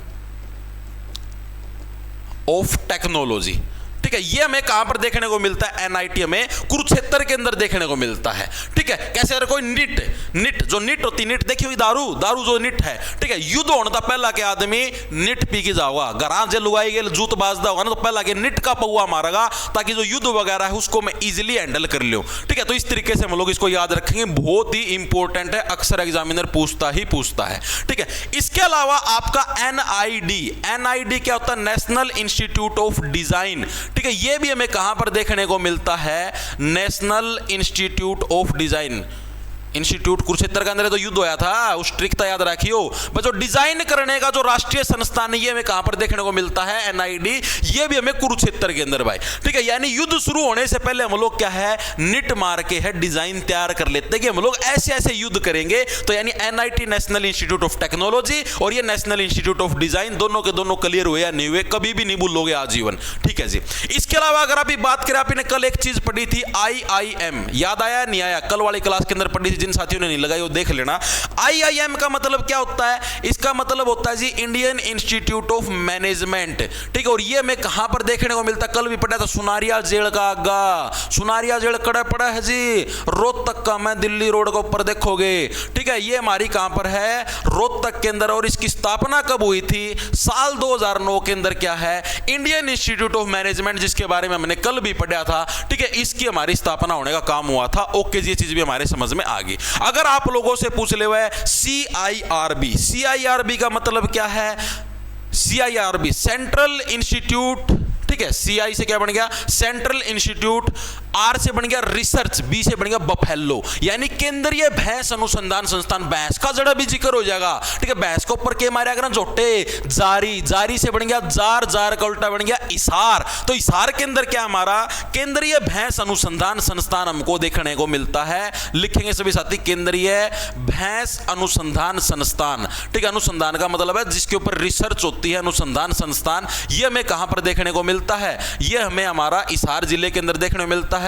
इसके अलावा हिसार के अंदर जो घोड़ा फार्म है, घोड़ा फार्म का मतलब जो घोड़े वगैरह हैं उनके ऊपर भी जो रिसर्च होती है, एनआरसीई, नेशनल रिसर्च सेंटर ऑन, क्या घोड़े को क्या बोलते हैं, इक्विन्स भी बोलते हैं। आप लोगों को जो मैंने एनिमल हस्बेंड्री करवा रखी है बैच के अंदर, उसके अंदर याद करना इक्विन्स, ठीक है। इक्विन्स क्या बोले, एन। फिर आता हमारा घोड़ा फार्म, घोड़ा फार्म को क्या बोलेंगे, एनआरसीई। एनआरसी का मतलब क्या हो गया, एन से बन गया हमारे पास नेशनल, आर से बन गया research, national research centre for equines. लिखेंगे सभी साथी, national research, national research centre for equines. Equines किसको बोला जाता है, ये हमारा घोड़ों को बोला जाता है। अगर आप एनिमल हस्बेंड्री पढ़ो तो एनिमल हस्बेंड्री के अंदर घोड़े का जो साइंटिफिक नाम है वो आपका इक्वाइन्स है, ठीक है। ये भी हमें कहां पर देखने को मिलता है जी, हिसार के अंदर देखने को मिलता है घोड़ा फार्म भी, ठीक है। तो इतने फैक्ट आप लोगों को याद रखने, जो मैंने आपको चीजें बताई। करनाल के अंदर राष्ट्रीय डेयरी अनुसंधान संस्थान आपका, ठीक है। डेयरी वगैरह वाला सिस्टम हमें यहीं पर देखने को मिलता है, तो इसको भी याद रख लेना, ओके जी। अगला प्रश्न आता हमारे पास, अगला आओ, फिर से हमारे पास एक इंडिया जीके का प्रश्न आया है, सुंदर सा प्यारा सा। निम्नलिखित में से किस राज्य को भारत का चंदन राज्य कहा जाया करे, बताओ। चंदन के पेड़ कड़ा पाना पाया करता मना, याद करो तो हमारा पुष्पा फिल्म देखी है, पुष्पा फिल्म का में वो के है, वो एक स्मगलर है। स्मगलर किस चीज का है, चंदन के पेड़ा का, चंदन के पेड़ बेच कट कट बेच है, ठीक है। लाल लाल चंदन आप लोगों ने देखा हुआ, तो वो किस तरफ देखने को मिलता है, साउथ साइड देखने को मिलता है। इन चारों राज्यों के अंदर दक्षिण भारत का राज्य छाट लो, वो आंसर आ जाएगा। छत्तीसगढ़ है, ये तो मध्य भारत का आ गया। उत्तर प्रदेश उत्तर भारत का आ गया, ये पूर्वी भारत का आ गया। कर्नाटक बच गया। ऑप्शन से एलिमिनेशन मारो यार, ज्यादा भड़क लेने की जरूरत ही नहीं है, ऑप्शन एलिमिनेशन का खेल खेल लो, ओके जी। अगले प्रश्न की तरफ चलते हैं। निम्नलिखित में से कौन हरियाणा के प्रथम मुख्यमंत्री थे भाई? यो प्रश्न भी अगर कोई व्यक्ति गलत करे ना भाई तो उसका पतन निश्चित है। और इतना टुच्चा लेवल का प्रश्न दिया गया है, ये ग्रुप डी, क्योंकि भाई पेपर भी तो ग्रुप डी का था ना, पेपर भी ग्रुप डी का, तो ग्रुप डी का लेवल का प्रश्न पूछेगा। तो हरियाणा का जो पहला मुख्यमंत्री वो कौन आया करता है? सब ना मेरा भगवत दयाल शर्मा। कहां से बिलोंग करते हैं? हरियाणा का जो झज्जर जिला है, झज्जर जिले के कौन से गांव से? बेरी गांव से। कौन से बेरी गांव से बिलोंग करते। याद कैसे रखोगे? भगवत दयाल होगा भाई, मेरे तो हालात घर के जर्जर थे, खराब थे, बढ़िया होया कि एक बढ़िया सा मेरी बेर मिल गया, और बेर मिलते ही क्या है, भगवान की दया से हरियाणा का मुख्यमंत्री बन गया। ठीक है, यानी झज्जर जिले के बेरी गांव से कौन बिलोंग करते हैं? भगवत दयाल शर्मा, और यही क्या थे? हरियाणा के आपके पहले मुख्यमंत्री बने थे। ओके जी, ये चीज हमारे समझ में आ गई। और ये हमारे किस पार्टी से बिलोंग करते थे? तो ये हमारे कांग्रेस जो पार्टी है, कांग्रेस पार्टी से हमारे बिलोंग करते थे। और कब बने थे ये? जैसे हमारे हरियाणा गठन हुआ 1 नवंबर 1966 को, तब इनका आपका मतलब मुख्यमंत्री पद की शपथ ग्रहण समारोह हुआ था। दूसरी चीज, इनका जो चयन हुआ था वो आपका इलेक्शन के माध्यम से नहीं हुआ था, यानी चुनाव के द्वारा ये आपके मुख्यमंत्री नहीं बने थे, तो डायरेक्ट नियुक्त कर दिए थे। ठीक है, क्योंकि हरियाणा नया नया बना था, उस टाइम इलेक्शन करवाने का इतना टाइम को नहीं था, तो डायरेक्ट बना दिए मुख्यमंत्री। ले भाई तेरे मुख्यमंत्री बना, इतना 2-3 महीना में इलेक्शन हो, इतना तो सारा मामला ना संभाल ले, इतना खातिर ये बनाए थे। ओके जी, फिर आते हैं हमारे जो अगले व्यक्ति, तो उनका नाम है जी राव वीरेंद्र सिंह। ये नाम भी यहां पर राव वीरेंद्र सिंह। ये क्या थे? ये हरियाणा के प्रथम निर्वाचित मुख्यमंत्री थे। यानी प्रथम निर्वाचित का मतलब यानी पहले ऐसे मुख्यमंत्री जिनका आपका इलेक्शन हुआ था, मतलब इलेक्शन के माध्यम से जो चुने गए थे। प्रथम निर्वाचित जो सीएम हरियाणा के वो कौन से होंगे? राव वीरेंद्र सिंह। कैसे? राव साहब क्या है? राव साहब का चयन तो भाई इलेक्शन के माध्यम से होगा, ऐसे नो नहीं भाई, मैं नो को नहीं नियुक्ति लूं, हाँ भाई नो कह दिया तू बन जा मुख्य है, इलेक्शन के माध्यम से क्या हमारा चयन होगा भाई। इस तरीके से राव साहब ऐसे बोले, इस तरीके से याद रखो। ओके जी, इन्होंने ही जो आपके राव वीरेंद्र सिंह है, इनके द्वारा एक पार्टी का गठन किया गया था जिसका नाम है हरियाणा विशाल पार्टी। क्या नाम है? हरियाणा जो विशाल पार्टी है, इसका गठन भी किसके द्वारा किया गया? राव वीरेंद्र सिंह के द्वारा क्या हरियाणा विशाल पार्टी का गठन किया गया। तो इस फैक्ट को भी याद रखना, बहुत ही इंपॉर्टेंट है, हर साल एग्जामिनर पूछता है। अगर आप लोगों से पंडित भगवत दयाल शर्मा का कार्यकाल पूछ ले, टाइम पीरियड इन्होंने कब से कब तक शासनकाल कराया, तो मोटा मोटा 6 महीने। ठीक है, 1 नवंबर 1966 को ये गद्दी के ऊपर बैठे थे। ठीक है, और 23 मार्च 1967 तक क्या है इनका कार्यकाल आप कराया था, यानी मोटा मोटा 6 महीने तक कार्यकाल रहा था। उसका पता तो फिर इलेक्शन हो गए थे, इलेक्शन होने राव वीरेंद्र सिंह यो गद्दी के ऊपर बैठ गया था और इनका सारा रोल खत्म हो गया था। मुख्यमंत्री बनने के बावजूद भी फिर जो हमारी सेंट्रल गवर्नमेंट थी, केंद्रीय सरकार थी, उनके द्वारा इनको फिर राज्यपाल का पद दे दिया गया भगवत दयाल शर्मा को। राज्यपाल किसको बोलते हैं? गवर्नर को। ठीक है, गवर्नर का पद दे दिया गया। एक बार इनको ओडिशा का गवर्नर बनाया गया, एक बार इनको आपका जो मध्य प्रदेश है, मध्य प्रदेश का गवर्नर बनाया गया। लिखेंगे सभी साथी, हमारे गवर्नर भी रहे हैं कहां के, एक बार ओडिशा के गवर्नर बनाए गए और एक बार हमारे एमपी यानी कि मध्य प्रदेश के गवर्नर भी हैं, इस पद के ऊपर भी आपके बैठे थे। ओके जी, इन्हीं के नाम पर, पंडित भगवत दयाल के नाम पर ही क्या है, एक हमारा स्वास्थ्य विज्ञान विश्वविद्यालय यानी यूनिवर्सिटी भी है। कहां पर हमको देखने को मिलती है? हरियाणा के रोहतक जिले के अंदर। ठीक है, जन्म झज्जरता हुआ था, भगवत दयाल शर्मा बिलोंग झज्जरता कराया करता, लेकिन इनके नाम पर जो यूनिवर्सिटी बनी हुई है PGIMS, आप लोगों ने सुना होगा, पंडित भगवत दयाल जो आपका स्वास्थ्य विज्ञान विश्वविद्यालय, वो हमें कहां पर देखने को मिलता है? वो हमको देखने को मिलता है कहां पर? ये हमको देखने को मिलता है रोहतक जिले के अंदर भाई। तो ये बहुत इंपॉर्टेंट है, कहां पर? रोहतक के अंदर, पंडित भगवत दयाल स्वास्थ्य विज्ञान विश्वविद्यालय। ठीक है, ये रोहतक जिले के अंदर, इसको बहुत इंपॉर्टेंट है, याद रखना। ओके जी, ये कंसेप्ट हमारे याद हो गया, दिमाग के अंदर घुस गया। अगर मैं आपसे पूछ लूं हरियाणा का सबसे युवा मुख्यमंत्री कौन था, जो जवानी का मैं मुख्यमंत्री बन गया था? ठीक है, पुराना टाइम का मैं जवानी 25 साल का आदमी ना कौन कहा कर दे, जवानी बोलिया कर दे 41 वर्ष का आदमी ना, चौधरी बंसीलाल भाई। चौधरी बंसीलाल क्या है? हरियाणा के पहले, हरियाणा के क्या है, फर्स्ट जो युवा मंत्री हैं उसके अंदर हमारे शुमार हैं। मात्र 41 वर्ष की उम्र के अंदर क्या बंसी बजाते हुए हैं, बांसुरी बजाया करता, बांसुरी बजाना लोगों ने पसंद आ गया। ठीक है, और मुख्यमंत्री बनाया दिया। इस तरीके से याद रखो, ये सिर्फ ट्रिक है। ठीक है, ऐसा नहीं था, इन्होंने भी अपनी फील्ड के अंदर बहुत ज्यादा मेहनत करी थी। ठीक है, ये सिर्फ एक ट्रिक है कि हाँ भाई इस तरीके से मुख्यमंत्री बने। ठीक है, उसके बाद अगर आप बात करें हमारे चौधरी देवीलाल। चौधरी देवीलाल आप लोगों को पता हो चौटाला परिवार से बिलोंग करते हैं, और देवीलाल को किस किस नाम से जाना जाता है, ये प्रश्न आपसे बहुत बार एग्जाम के अंदर पूछा जाता है। और सबसे वृद्ध मुख्यमंत्री हरियाणा का, जो सबसे बूढ़ा मुख्यमंत्री है, वो भी हमारे चौधरी देवीलाल रहे। लिखेंगे सभी साथी, चौधरी देवीलाल क्या रहे, हमारे हरियाणा के सबसे बुजुर्ग सीएम। ठीक है, लिख लो, हरियाणा के सबसे जो बुजुर्ग सीएम हो कौन से रहे, हमारे चौधरी देवीलाल जी रहे। ओके जी, ये फैक्ट भी हमारे समझ में आ गए, बुजुर्ग सीएम। ठीक है, कंसेप्ट समझ में आया नहीं, या दिमाग के अंदर घुसा है नहीं घुसा। अगर कोई आपसे पूछ ले वह लगातार सबसे लंबे कार्यकाल वाले मुख्यमंत्री, लगातार सबसे लंबा जो टेन्योर जिनका गया है, जिनका सबसे लंबा टाइम पीरियड रहा, सबसे लंबा जो कार्यकाल है, वो वाले सीएम साहब हमारे कौन से बने, तो वो बने जी हमारे भूपेंद्र हुड्डा। ठीक है, जो भी रोहतक से बिलोंग करते हैं, भूपेंद्र हुड्डा। ठीक है, ये क्या इनका कार्यकाल आपका सबसे लंबा रहा था। और अगर आप लोगों से पूछ ले वह सबसे जो छोटा कार्यकाल था, ठीक है, वो किसका रहा, तो वो रहा जी हमारा ओम प्रकाश चौटाला का। ठीक है, ओम प्रकाश चौटाला मात्र 5 दिन के लिए भी हमारे सीएम बने थे, मात्र 5 दिन के लिए। ठीक है, तो ये फैक्ट भी आप लोगों को याद रखना है। और दूसरी चीज, अगर आपसे पूछ ले सबसे अधिक बार जो हरियाणा के सीएम बने, वो भी ओम प्रकाश चौटाला बने थे, 5 बार सीएम बने थे सबसे अधिक बार। तो ये फैक्ट भी आप लोगों को याद रखना है। ये चीजें क्लियर हुई या नहीं हुई, एक बार के लिए मेरे को बताओ, फिर आप आगे चलते हैं। बताओ, क्लियर हुई भाई? बहुत बढ़िया। सर जी इतनी इतनी एक्सप्लेनेशन मत दो, तो और कितनी कितनी दूं? एक सेकंड रुक जाओ, पानी की व्यवस्था होगी, मैं पानी पुणी पी लूं। छोड़ दे छोड़ दे।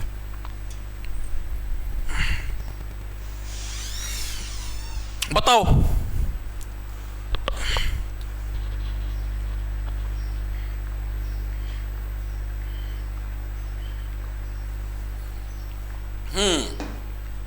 Very good.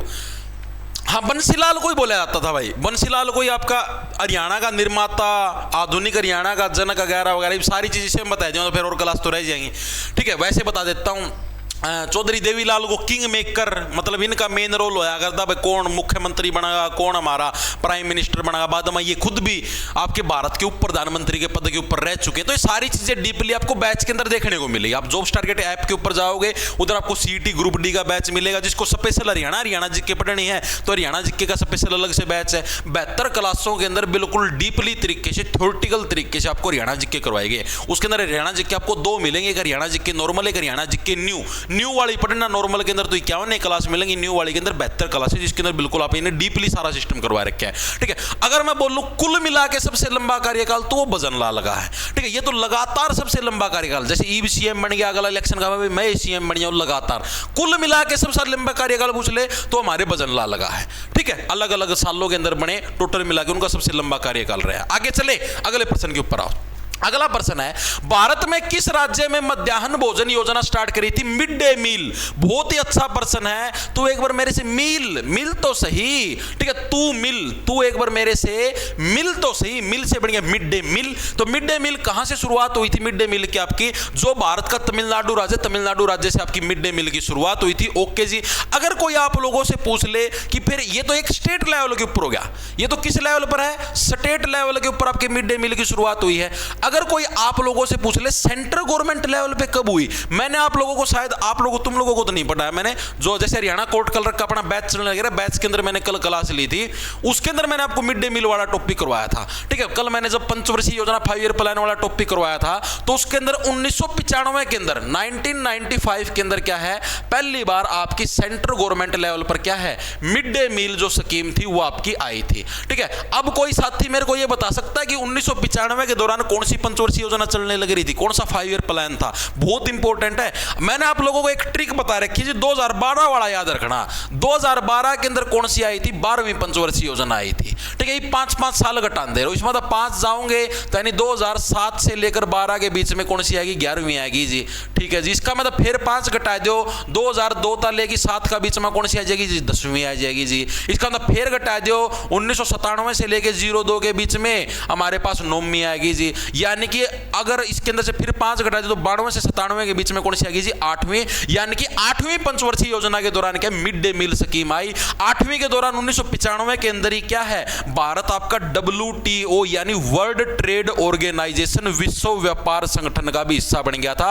और इसको याद करने की कल मैंने ट्रिक भी बताई थी, पहचान बे 1995 पहचान बे, अब हम भी इंटरनेशनल लेवल पे व्यापार करेंगे भाई, ठीक है। तो भारत के वर्ल्ड ट्रेड ऑर्गेनाइजेशन का हिस्सा भी कब बना था, साल 1995 के अंदर बना था। तो इस फैक्ट को भी याद रखना बहुत ही ज्यादा इंपॉर्टेंट है, अक्सर एग्जामिनर पूछता है। और 8वीं पंचवर्षीय योजना के अंदर कौन सी योजना स्टार्ट करी गई थी, तो पीएम रोजगार योजना, यह भी बहुत बार आता है। पीएम रोजगार योजना हमारी कौन सी पंचवर्षीय योजना के दौरान आई थी, 8वीं। इसको याद रखने की सिंपल सी ट्रिक क्या है, पीएम रोजगार के अंदर 1 2 3 4 5 6 7 8 अल्फाबेट है, 8 अल्फाबेट होंगे तो कौन सी पंचवर्षीय योजना होगी जी 8वीं हो जाएगी, सिंपल सी कहानी है। इसके अलावा अगर आपसे पूछ ले कोई जवाहर रोजगार योजना, जवाहर रोजगार योजना इससे एक पहले जो पंचवर्षीय योजना थी कौन सी आपकी 7वीं पंचवर्षीय योजना थी, उसके अंदर हमारे पास कौन सी आई थी, जवाहर रोजगार योजना आई थी। बस सिंपल सा है भाई, सिंपल, बच्चों की गाल पे डिंपल। इसके अलावा 8वीं पंचवर्षीय योजना के दौरान ही हमारी जो स्पीड पोस्ट हुआ डाक खाना का मैं,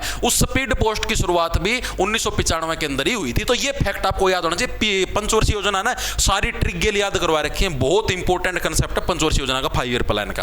आगे चले अगले प्रश्न के ऊपर आओ।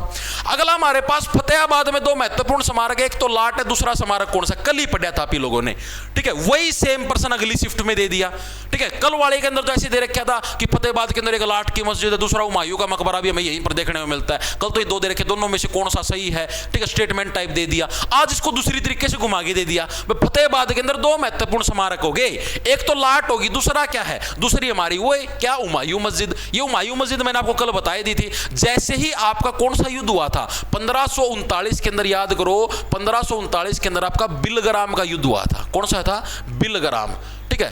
आपने देखा भाई बिल अगर ज्यादा आ जावे तो 39 का उल्टा बढ़िया, गाड़ी आदमी हमेशा गाड़ी काटा करे, इतना बिल आया करे, ठीक है। तो 1539 के अंदर क्या हमारा बिलग्राम का युद्ध हुआ। और ये जो बिलग्राम का युद्ध हुआ था किस किस के बीच में हुआ था, ये आपका शेरशाह सूरी और आपका किसके बीच में हुआ, शेरशाह सूरी वर्सेस आपका हुमायूं गुमायूं जो कि अकबर का बाबू आया करता, इसके बीच में हुआ, ठीक है। शेरशाह सूरी इस युद्ध का मैं जीत गया, ठीक है, गुमायूं है हार गया। तो गुमायूं कड़ा है, गुमायूं भाई फिर लुकदा हांडा करदा, तो छिपदा है अमरकोट जाने की फिराक में था। तो अमरकोट जाने की फिराक में था, तो ये रास्ता का मैं क्या है, शुक्रवार की जो नमाज है उसको अदा करने के लिए क्या है आपका फतेहाबाद के अंदर रुका था। जहां पर ये रुका था वहीं पर इसके नाम की मस्जिद बना दी गई जिसका नाम था हुमायूं मस्जिद, ठीक है। बाद में फिर ये दोबारा से आया, मतलब कि करीबन 10-15 साल पाछा, ठीक है। फिर इसने आके है आपका इसको क्या नाम शेरशाह सूरी को हराया, और हराने के बाद क्या है इसने फिर से मुगल सल्तनत की स्थापना करी। उसके बाद फिर 1556 के अंदर कौन आया, अकबर आया। इसका छोरा जामे यो मर गया था, ठीक है, इसका मरे पास फिर अकबर आया।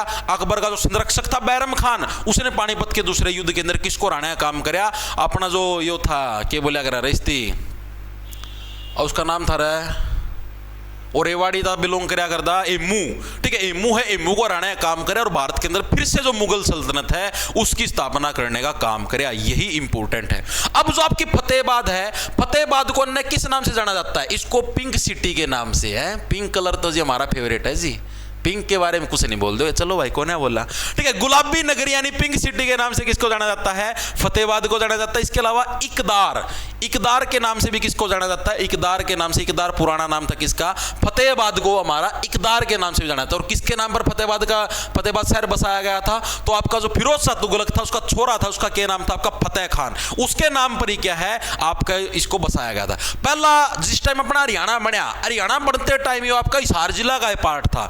अच्छा हमने इसको सताया, हमने जीत हासिल करी, फतेह हासिल करने के बाद हम लोग क्या दूसरों को सताते हमारे दुश्मन को, तो हमने इसको सताया, यानी 1997 का अंदर सताना। 1997 के अंदर क्या है Fatehabad as a new district के रूप में है गठित कर दिया गया, यानी नए जिले के रूप में इसका गठन कर दिया गया। ओके जी, ये कंसेप्ट भी हमारे समझ में आ गया। चले आगे, धर्म क्षेत्र किसको बोला जाता है, कुरुक्षेत्र को बोला जाता है। बनावली हमें कहां पर देखने को मिलता है बताओ, अर्जुन स्थल भी कहां पर है, कुरुक्षेत्र के अंदर है। बहुत बढ़िया भाई, शाबाश, वेरी गुड वेरी गुड। अरे इसी तरीके से करते जाओ, तुम्हारी नैया पार लगा दियो, हम भड़क ना लिया करो बस। आगे चलें, अगला प्रश्न आओ। क्षेत्रफल के विचार से एशिया के बाद दूसरा सबसे बड़ा महाद्वीप कौन सा है? बड़ा अच्छा प्रश्न पूछा है। एशिया यानी जो हमारे एरिया हैं, एरिया का हिसाब तो अपने अलग अलग जो महाद्वीप है यानी कि हमारे कॉन्टिनेंट हैं वो डिवाइड किए गए हैं। आप ही किस महाद्वीप का मैं रहा? एशिया का मैं रहा। एशिया के बाद आता जी हमारे पास अफ्रीका, ठीक है। अफ्रीका के बाद आता जी हमारे पास अमेरिका के दोनों, उत्तर अमेरिका दक्षिण अमेरिका, इस तरीके से। फिर अंटार्कटिका आ गया, फिर यूरोप आ गया, लास्ट में आपका सबसे छोटा आता है ऑस्ट्रेलिया। अगर आपसे पूछ ले सबसे जो छोटा महाद्वीप है, सबसे छोटा कौन सा है जी? हमारे पास ऑस्ट्रेलिया है। सबसे बड़ा हमारे पास एशिया है। दूसरे नंबर पे सबसे बड़ा हमारे पास अफ्रीका आता है। यानी इस तरीके का थोड़ा सा डीप लेवल का प्रश्न है, वो भी एग्जामिनर पूछने लग रहा है। तो इससे आपको एक अंदाजा लग जाए कि भाई इस तरीके के प्रश्न भी एग्जामिनर पूछा है, तो इन चीजों को भी आप लोग थोड़ा थोड़ा है गोट के पी जाना। ओके जी, आगे चलते हैं। अगला हरियाणा राज्य के अंदर लगभग कितने सामुदायिक विकास खंड हैं? सामुदायिक विकास खंड कितने हरियाणा राज्य के अंदर? देखो भाई ये डाटा आपका बदलता रहता है। इफ जिस टाइम पेपर होया उस टाइम अलग डाटा था, ठीक है। ये तो 2023 में पेपर उसके हिसाब से वर्तमान में आपके 143-44 लगभग इतने ही है प्रोक्स आपके। तो उस डाटा के हिसाब से आपका ये वाला ऑप्शन ठीक हो जाए, ऑप्शन नंबर 3। लेकिन उस टाइम आपका अलग डाटा था, ठीक है। तो वर्तमान में 143-44 के लगभग हम लोग इतने बोलेंगे। अगर मैं आपको बोल लूं कि वर्तमान में हमारे पास जो नगर निगम है, म्युनिसिपल कॉर्पोरेशन है हमारे, ये कितने हमको देखने को मिलते? तो वर्तमान में हमको 11 देखने को मिलते हैं, ठीक है। सबसे जो फर्स्ट नगर निगम थी वो कौन सी बनी थी? वो बनी थी जी 1994 के अंदर। कौन सी? आपकी फरीदाबाद के हमारे हरियाणा की पहली नगर निगम बनी थी। ओके जी। और जो सबसे लेटेस्ट 11वें नंबर पर वो कौन सी बनी है जी? वो बनी है जी मानेसर। मानेसर कहां पर देखने को मिलता है जी? हमें गुरुग्राम के अंदर देखने को मिलता है। ओके जी, ये चीज भी हमारे क्लियर होगी। इसको कैसे याद रखेंगे जी? फरीदाबाद के अंदर देखो नगर निगम बन चुके तो भाई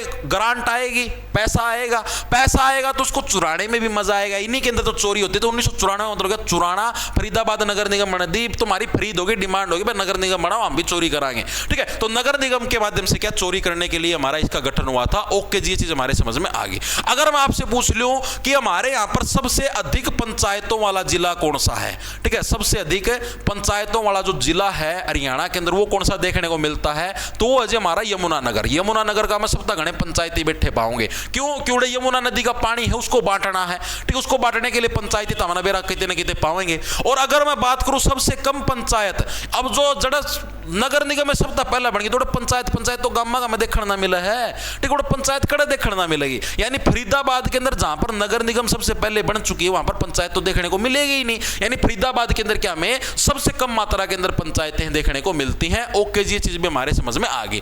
अगर मैं 2011 की सेंसस है उसकी अगर मैं बात करूं, 2011 की जनगणना के अनुसार, तो 2011 की जनगणना के अनुसार हरियाणा के अंदर गांव की संख्या कितनी थी? तो वो कितनी थी? 6841। याद रखना, ये ऐसे ट्रिक से याद रहे। 6841 6841 क्या थी? टोटल गांव की संख्या थी 2011 की पॉपुलेशन से अधिक। वर्तमान में तो 7,500 का लोग जा रही है, ठीक है। आगे चलें, चलो जी। अगला प्रश्न आता है, राष्ट्रीय नाट्य विद्यालय की स्थापना किस वर्ष हुई? बताओ। नेशनल स्कूल ऑफ ड्रामा, ये हमको भाई नई दिल्ली के अंदर देखने को मिलता है। और इसकी स्थापना कब हुई? ये प्रश्न आप लोगों से पूछा गया। बताओ फटाफट से, बताओ। एक सेकंड के लिए रुकेंगे भाई,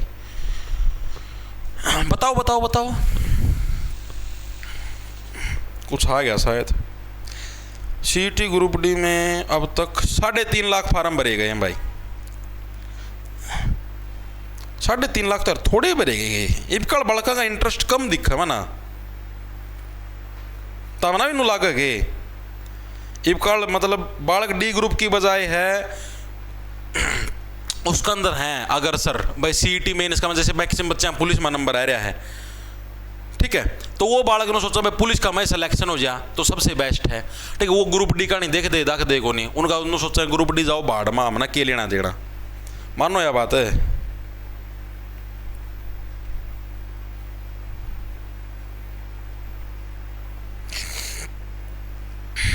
तो इबकल इतना मतलब बच्चे का इंटरेस्ट है कौन भाई ग्रुप डी में? मन तो दिखता को नहीं। चलो भाई चलते हैं आगे, ठीक है भाई। तो देखो भाई क्या है हमारा राष्ट्रीय नाट्य विद्यालय, इसकी स्थापना कब हुई थी? तो भाई इसकी स्थापना 1959 के अंदर हुई थी। आपकी नई दिल्ली के अंदर हमें इसकी स्थापना देखने को मिलती है। यहां पर आपको ड्रामा करना मतलब एक्टिंग बाजी करनी वो सिखाई जाया करे। मैं सिखाई दूंगा यार एक्टिंग बाजी तो इस स्कूल का मैं जाने की क्या जरूरत है, मेरे पास सीख लियो, कोई दिक्कत की बात नहीं। चलें आगे, चलो जी अगला प्रश्न। अब ये अच्छा प्रश्न है, थोड़ा डीप प्रश्न आपको देखने को मिलेगा। आपको दो कथन दे रखे हैं, आपको इनके ऊपर विचार करना, वे विचारों के हिसाब से सही है या नहीं। आप लोग ये देख लेना, डी ग्रुप का मैं भी स्टेटमेंट वाले प्रश्न आवे हैं, कदे पेपर ना हड़का मैं ले लियो और फिर उड़ा रोंदे फिरो, ये क्या हो गया जी हमारे साथ। ठीक है, बहुत बढ़िया, वेरी गुड, शाबाश। देखो भाई, तो अगर मैं आप लोगों को बोल लूं, आपको दो कथन दे रखे, इन कथनों पर विचार करने। पहला कथन है, हरियाणा के अंदर 8 प्रशासनिक प्रभाग हैं। प्रशासनिक प्रभाग का मतलब क्या होता है? Administrative division. इसका मतलब क्या होता है? इसका मतलब होता है जी मंडल। मंडल कितने हरियाणा के अंदर? तो हरियाणा के अंदर तो 6 मंडल है जी, 8 तो है ही नहीं जी, तो ये तो डायरेक्ट कट गया। क्या पंचकुला हरियाणा के प्रशासनिक, क्या पंचकुला भी कोई मंडल है? नहीं जी, पंचकुला तो अंबाला मंडल के अधीन आता है, तो ये भी हमारा गलत हो गया। यानी दोनों के दोनों कथन क्या हमारे गलत, ऑप्शन नंबर सी करेक्ट हो जाएगा। ये आपका as it is group D के अंदर है। अब हरियाणा के अंदर मंडल कौन कौन से हैं, उनको याद रखने की ट्रिक, उनको याद रखने की क्या है? घर का एफ, इस तरह याद रखो भाई, घर का एफ है भाई हमारा, तो घर का फूफा है। ठीक है, मंडल मंडल अपना सारा देने चलना भाई, घर का फूफा हमारा राजा है। ठीक है, तो इसको याद रखने की ट्रिक क्या? जितने मंडल हैं, घर का फूफा, ठीक है, घर का एफ। ये कौन कौन से जी? देखो, जी से बन गया जी हमारे पास गुरुग्राम। गुरुग्राम भी क्या है? एक मंडल है जी, चीजें समझ में आई? गुरुग्राम भी क्या है? एक मंडल है। इसार भी क्या है जी? एक मंडल है। ए से बन गया जी अंबाड़ा, अंबाड़ा भी क्या है जी? एक मंडल है। आर से बन गया जी रोहतक, रोहतक भी क्या है जी? एक मंडल है। के से बन गया जी करनाल, करनाल भी क्या है? एक मंडल है जी। एफ से बन गया जी फरीदाबाद, फरीदाबाद भी क्या है जी? एक मंडल है जी। ओके जी, तो हरियाणा के अंदर इसको कैसे रखो? घर का फूफा, ठीक है, घर का फूफा, ठीक है, घर का फूफा है भाई हमारा। हरियाणा में अपना नाम चलता है, इस तरीके से आप लोग इसको याद रख सकते हो। ओके जी, चीज हमारे समझ में आ गई। अब जो ये अंबाड़ा है ना, इस अंबाड़ा के अधीन ही आता पंचकुला, यानी जो एक एक मंडल है ना, एक एक मंडल का 2 2 3 3 4 4 5 5 जिले आपने देखने मिलेंगे। तो जो अंबाड़ा मंडल है, इसका मतलब हमारा कुरुक्षेत्र हो गया, पंचकुला हो गया, यमुनानगर हो गया, खुद अंबाड़ा हो गया, ये सारे आपको इसी के अंदर देखने को मिलते हैं। ठीक है, अंबाड़ा खुद भी हो गया, ठीक है, आपका कुरुक्षेत्र हो गया, आपका अगर आपके पास हम लोग बोल रहे हैं यमुनानगर हो गया, तो ये सारे के सारे चारों जो हमारे डिस्ट्रिक्ट है, हमें किसके अंदर देखने को मिलते हैं? अंबाड़ा मंडल के अंदर देखने को मिलते हैं। गुरुग्राम के अंदर कौन कौन से आएंगे हमारे पास? एक तो गुरुग्राम खुद हो गया, ठीक है जी, एक हमारे पास महेंद्रगढ़ आ गया, एक हमारे पास यानी जो हमारा दक्षिण भारत है, दक्षिण भारत का जो एरिया महेंद्रगढ़, रेवाड़ी, ये दोनों के दोनों हमारे किसके अंदर आएंगे? गुरुग्राम मंडल के अंदर आएंगे जी। ओके जी, अगर आप हिसार मंडल की बात करें तो जो हांसी नया जिला बन गया वो भी इसी के अधीन होगा। ठीक है, तो हिसार, हांसी, फतेहाबाद, जींद, सिरसा लिखेंगे सभी साथी। एक तो हिसार खुद हो गया, एक हांसी हो गया, ठीक है, एक हमारे पास फतेहाबाद हो गया। ओके जी, यानी जो हमारा पश्चिमी साइड का एरिया है, जिसना मतलब यो के नाम है हरियाणा का, जिसने मैप कर रखा है ना, वो इजीली कर लेगा। तो हरियाणा का मैप ना एक बार खातर नजर आएगा, मतलब जरूर कर लिया, जो मैं चीज धरती लोकेट करवाऊं ना, इनकी अच्छा देख लो, जींद हो गया, सिरसा हो गया, ये सारे किसके अंदर आते हैं? हमारे हिसार मंडल। ये पूछे जाते हैं तभी तुमको करवाने लग रहे, वरना मैं बिना बात नहीं करवाता भाई। ठीक है, और जो रोहतक मंडल है, ये हरियाणा का सबसे बड़ा मंडल है। सबसे बड़ा का मतलब सबसे अधिक जो आपको जिले देखने को मिलेंगे वो रोहतक जिले के अंदर, रोहतक मंडल के अंदर ही देखने को मिले। इसके अंदर हमें कौन कौन से? एक तो रोहतक खुद हो गया, झज्जर हो गया, सोनीपत हो गया, भिवानी हो गया, चरखी दादरी हो गया। ठीक है, लिखेंगे सभी साथी, झज्जर हो गया। ये तो हिसार और रोहतक बराबर हो रहे हैं, क्योंकि हांसी भी आपका मतलब बढ़ गया, पहला तो हांसी हिसार का मैं शुमार था। ठीक है, दोनों ही बराबर है, दोनों सप्ताह बढ़िया में शुमार है। ठीक है, झज्जर हो गया आपके पास, चरखी दादरी हो गया, चरखी दादरी हो गया, ठीक है, सोनीपत हो गया। ठीक है, तो ये सारे के सारे हमारे किसके अंदर शुमार है? सारे के सारे हमारे रोहतक जिले के अंदर शुमार हैं। भिवानी भी इसी के अंदर आएगा। ठीक है, हाँ, भिवानी भी इसी के अंदर आएगा। एक चीज ध्यान रखना, भिवानी को हिसार मंडल के अंदर मत ठोक देना, मैक्सिमम बच्चे गलती यही करते हैं। अब यहां पर एक नया ट्विस्ट है, जिस टाइम हरियाणा बना था ना, उस टाइम तो ये 4 मंडल थे भाई, हमारा घर घर का राज था।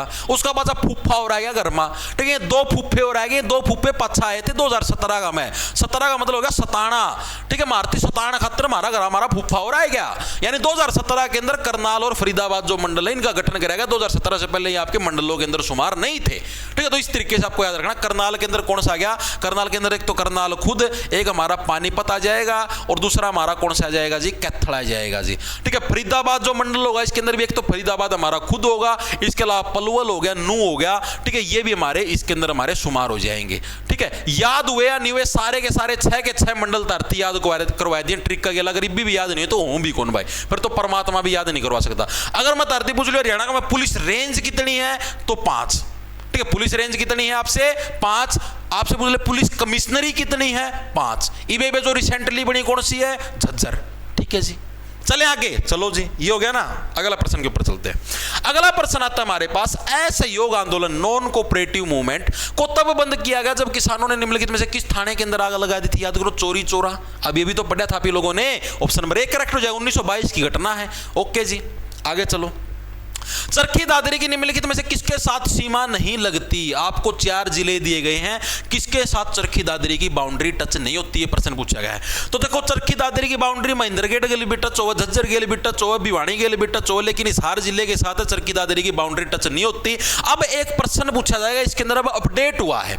आप लोगों से प्रश्न पूछा जाता था, हरियाणा के कितने जिले हैं जिनकी बाउंड्री किसी दूसरे राज्य के साथ टच नहीं होती? राज्य मतलब जैसे राजस्थान हो गया अपना, राजस्थान की बाउंड्री टच हो, पंजाब की बाउंड्री टच हुआ है, ठीक है, यूपी की बाउंड्री टच हुआ, उत्तराखंड की हुआ है, ठीक है। तो इन राज्यों के साथ जोन सा ऐसे जिले का नाम बताओ जिसकी बाउंड्री टच नहीं होती। पहले इनकी संख्या 2 थी, अब 3 हो गई है, ठीक है। कितने जिलों की बाउंड्री, हरियाणा के कितने जिलों की जो बाउंड्री है, बाउंड्री अन्य राज्य के साथ टच नहीं होती, और कोई सा जो राज्य है उसके साथ टच नहीं होती, ऐसा वो बना दो, ठीक है। तो ऐसा कौन कौन सा है? पहला तो जी हमारे पास चरखी दादरी। चरखी दादरी की किसी भी राज्य के साथ टच नहीं होती। भिवानी की हो जाए राजस्थान के, लेकिन दादरी की नहीं होती। दूसरे नंबर पे आता रोहतक। रोहतक की भी किसी गेल को नहीं टच होती, कोई भी जो राज्य हो गया साइड में। अब जो आसी जो नया जिला बन गया है, आसी की भी बाउंड्री किसी के साथ टच नहीं होती। तो अब इनकी संख्या आपकी 3 होगी। इस डाटा को अपडेट कर लेना। पहला 2 होया कर दी, पहला सिर्फ होया कर दी चरखी दादरी और रोहतक। ये 80 भी इसका में शुमार हो गया, ठीक है। अब जैसे जींद जिले की बात करें, मैंने पिछली क्लास के अंदर मिस्टेक कर दी थी, जींद जिले की बाउंड्री सिर्फ 7 ही जिलों के साथ टच होती है, ऐसा नहीं है। जींद जिले की बाउंड्री भी है आपकी 8 जिलों के साथ टच होनी स्टार्ट होगी आसी नया जिला बनने के बाद, ठीक है। जींद जिसको हार्ट ऑफ हरियाणा बोलते हैं, तो 8 जिलों के साथ क्या है, इसकी बाउंड्री आपकी टच होती है, ठीक है। रोहतक के साथ भी इसकी बाउंड्री टच होती है। ओके जी, ओके जी। भिवानी का किला कौन है? देखिए बीच में आपका आसियड जिया है। आगे चले, हरियाणा का राज्य फूल कौन सा है? ये तो कल कराया था, कौन सा था? कमल का फूल। और इसका अगर मैं आप लोगों से पूछूं साइंटिफिक नेम क्या है, ये तो चलो आपका ये हो गया भाई, फूल पूछ लिया। अगर आप लोगों से पूछ ले राज्य पशु कौन सा है, कौन सा है? Black black black buck, black buck, black buck. पक्षी पूछ ले, black francolin, black francolin. Easily कर दोगे। आगे इसके अंदर भी दिक्कत परेशानी है, इसका में भी भाई से दिक्कत परेशानी, तो इसका कोई सॉल्यूशन नहीं है भाई, ठीक है। और इसका वो पूछ ले आप लोगों से क्या नाम है, साइंटिफिक नेम तो क्या था इस फूल का? याद करो, नेलुम्बो, न्यूसीफेरा नेलुम्बो, ठीक है। रुम्बो, रुम्बो ले लो, रुम्बो तू ले ले, मैं क्यों ले?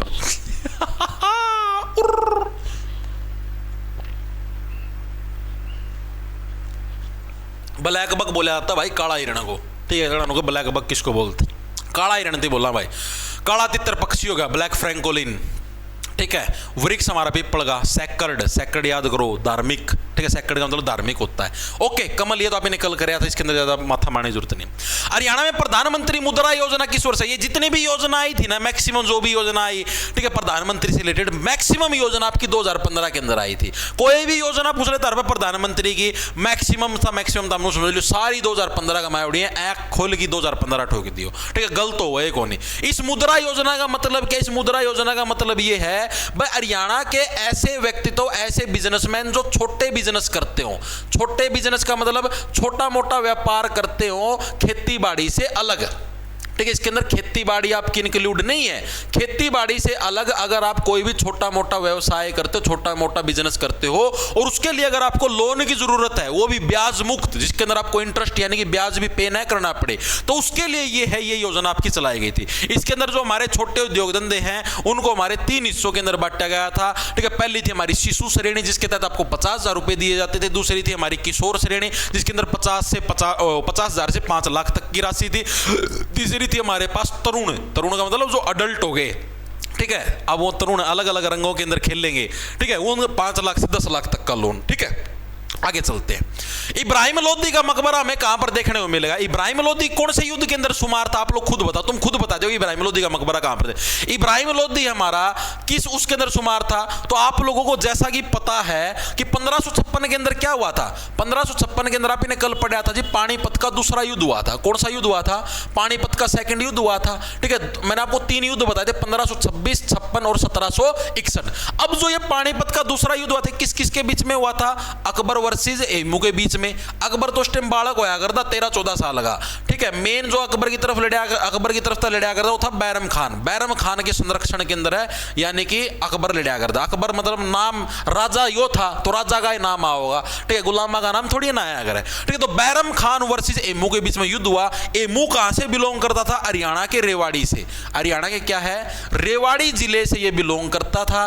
ठीक है, और जहां पर इसकी डेथ हो गई, पानीपत के युद्ध के अंदर आ रहा है, तो पानीपत के अंदर डेथ हुई है। पानीपत के अंदर डेथ होगी तो पानीपत के अंदर ही क्या हमें इसका मकबरा देखने को मिले, इसकी टॉम्ब देखने को मिलेगी। उड़े की उड़े जो था यो बैरम खान था, बैरम खान बोले इसको यहीं के यहीं दफना दो। ठीक है, तो अगर हम लोगों से पूछ ले कि इब्राहिम लोदी का मकबरा हमें कहां पर देखने को मिलता है, तो हमें इब्राहिम सॉरी मैं क्या करने लग रहा हूं? मैं ए मुंह की तो बातें होने लग रही, लोदी की बात होने लग रही। सॉरी इसको ठीक करो भैया, रेवाड़ी जिले से बिलोंग करता है, इसको ठीक करो थोड़ा, एक बार माफी चाहता हूं, दिमाग कड़ा से रख गया था मेरा।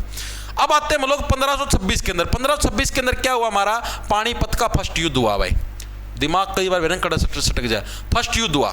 यह युद्ध किस किस के बीच में हुआ? यह युद्ध हुआ जी बाबर वर्सेस आपका इब्राहिम लोदी के बीच में। ठीक है, बाबर वर्सेस इब्राहिम लोदी के बीच में। इस युद्ध के अंदर कौन जीता? बाबर जीत गया जी, क्योंकि इसी युद्ध के अंदर पहली बार है तोपखानों का प्रयोग किया गया था। बहुत बार पूछा जाता है कि किस युद्ध के अंदर भारत के अंदर पहली बार तोपखानों का प्रयोग किया गया, यानी तोपा का प्रयोग पहली बार हमारा पानीपत का जो पहला युद्ध था इसके अंदर ही हमारा कराया गया था।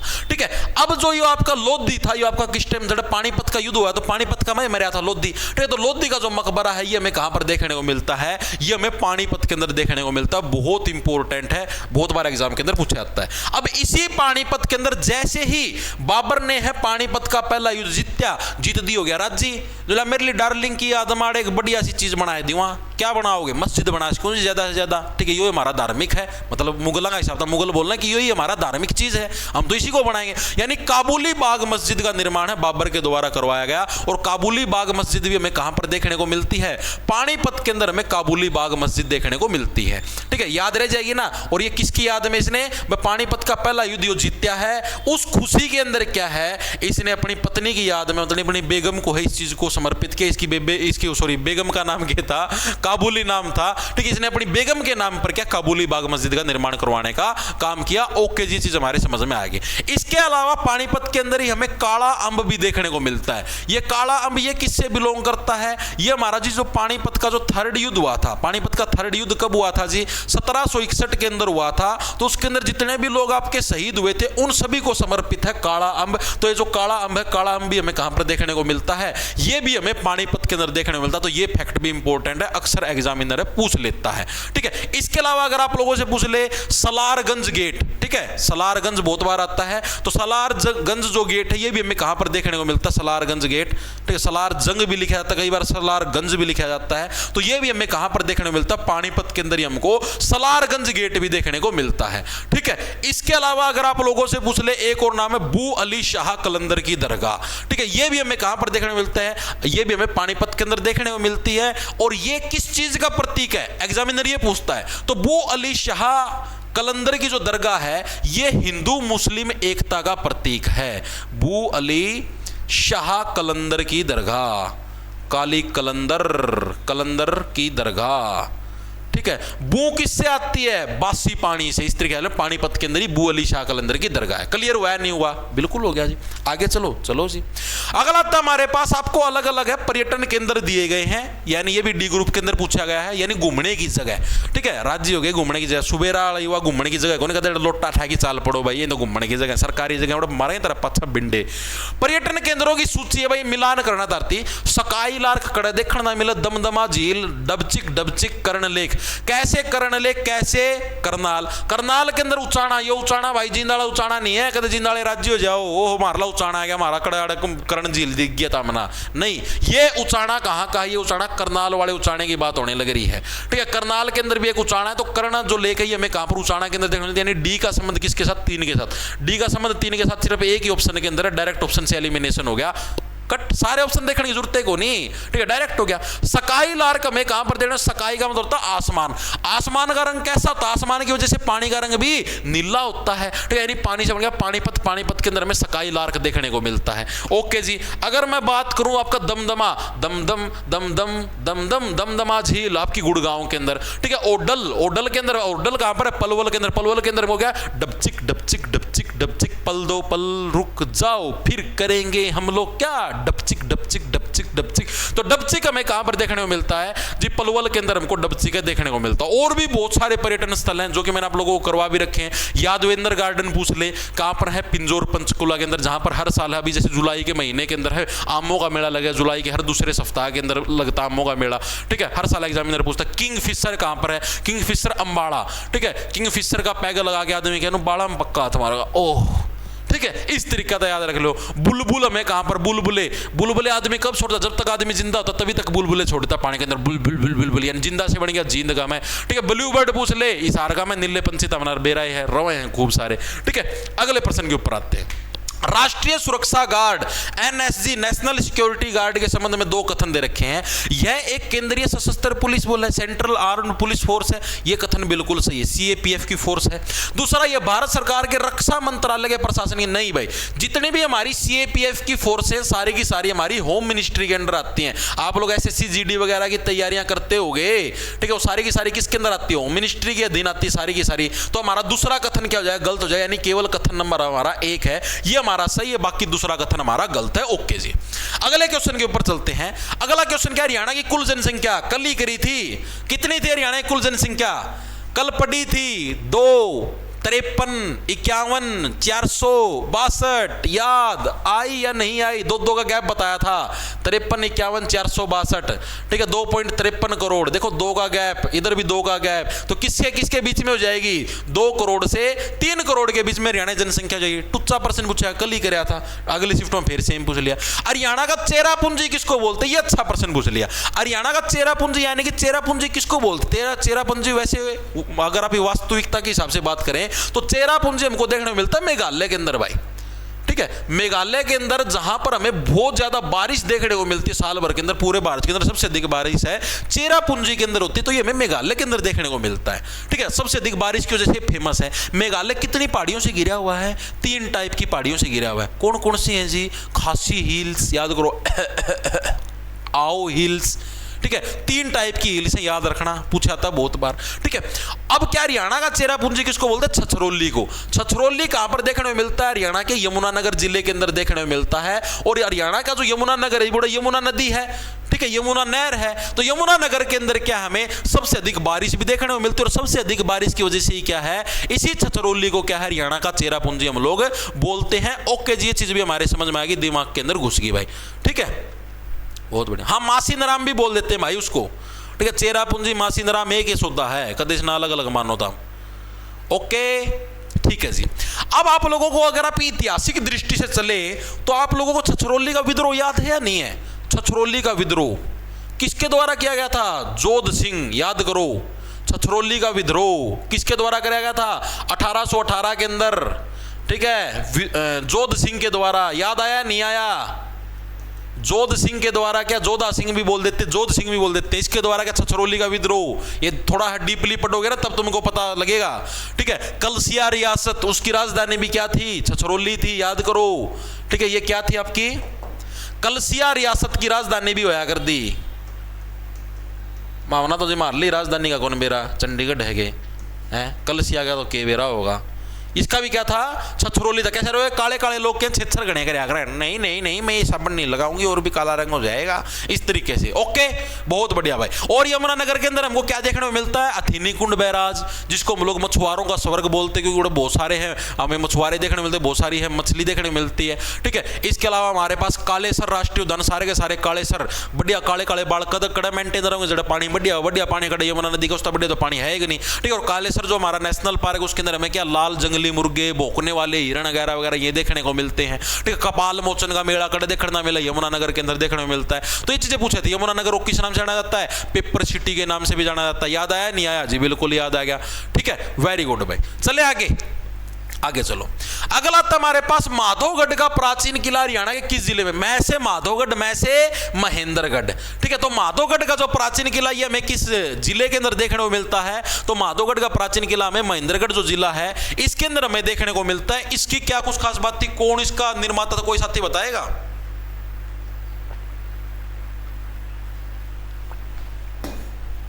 तो भाई राजस्थान का एक जगह थी जिसका नाम था सवाई माधो सिंह। ठीक है, सवाई माधो क्या है, आपकी एक जगह है जो कि राजस्थान के अंदर थी। यहां का एक राजा होया करता, उस राजा का नाम था माधो सिंह। ठीक है, इसी माधो सिंह के द्वारा क्या है, इस किले का निर्माण महेंद्रगढ़ के अंदर करवाया गया। ठीक है, ओके जी, ये कंसेप्ट हमारे समझ में आ गया, दिमाग के अंदर घुसा नहीं घुसा। अब ये किला अरावली की पहाड़ियां का मैं है, तो ये जितने भी पुराने राजा आया करते ना पहाड़ियां का बढ़िया डाल बनाया करते, ताकि पहाड़ों की वजह से चारों तरफ सुरक्षित हो, दुश्मन हमारे ऊपर अच्छे से अटैक ना कर पाए। इसी वजह से किले वगैरह हैं पहाड़ियों के अंदर मेनली आपके बनाए जाते थे। तो ये चीज भी बहुत इंपॉर्टेंट है। ठीक है, अब आपसे पूछा था ये किस वास्तुकला पर आधारित है, कौन सा आर्किटेक्ट। अब हमारा राजस्थान का राजा ना करवाया है, तो राजस्थान के अंदर तो मेनली राजपूत आर्किटेक्ट है। तो ये हमारा अगर पूछ ले किस आर्किटेक्ट के ऊपर आधारित है माधोगढ़ का प्राचीन किला, तो ये हमारा जो राजपूत जो चित्रकला है या फिर राजपूत जो आपकी क्या है नाम है वास्तुकला है, राजपूत वास्तुकला के ऊपर क्या ये हमारा आधारित है। तो थोड़ा बहुत है ना, तुम रिलेट करने का प्रयास करा करो। हाँ भाई, पूछा कि उसका थोड़ा थोड़ा रिलेट करके हम लोग इसको बना देवा। ठीक है, चीजें समझ में आई या नहीं, एक बार के लिए मेरे को बताओ। अब इसी महेंद्रगढ़ के अंदर आपको एक कान्नौड़ का किला भी देखने को मिलता है। कान्नौड़ का किला है वो किसके द्वारा बनवाया गया था, तो उस टाइम एक मराठा शासक होया करते तांत्या टोपे, उनके द्वारा 17वीं शताब्दी के अंदर क्या है कान्नौड़ के किले का निर्माण करवाया गया था। लिखेंगे सभी साथी, जो कान्नौड़ का किला है इसका निर्माण किसके द्वारा करवाया गया, याद रखेंगे कौन था हमारा महेंद्रगढ़ का, मतलब उस टाइम क्या था तात्या टोपे था एक मराठा शासक, तात्या टोपे के द्वारा जो 17वीं शताब्दी थी। 17वीं शताब्दी का मतलब क्या होता है 1601 से लेकर 1699 तक के जितने भी साल हैं। ठीक है, तो इन सालों के दौरान क्या है तात्या टोपे के द्वारा इस किले का निर्माण आपका करवाया गया था। बहुत ही इंपॉर्टेंट है। ठीक है, इसके अलावा पूछ ले आपसे इब्राहिम खान का मकबरा, इब्राहिम खान कौन होया करता, ये भी हमें महेंद्रगढ़ के अंदर नारनौल के अंदर देखने को मिलता है। इब्राहिम खान कौन था आप लोग याद करो, इब्राहिम खान का मकबरा। ठीक है, शेरशाह सूरी याद है, हाँ जी, उसका दादा होया करता भाई। ठीक है, इब्राहिम खान का मकबरा हमें नारनौल के अंदर देखने को मिलता है। और ये कौन था, ये हमारा शेरशाह सूरी का भी किमें लग गया करता, शेरशाह सूरी का दादा होया करता। ठीक है, दादा था कि बाबू था, याद है कि किसी का दादा था कि बाबू था, बहुत बढ़िया भाई, दादा था दादा। ठीक है, चले आगे चलो जी। अगला हमको देखने को मिलता वही जीडीपी वाला प्रश्न पूछ लिया जैसे पिछली बार पूछा था।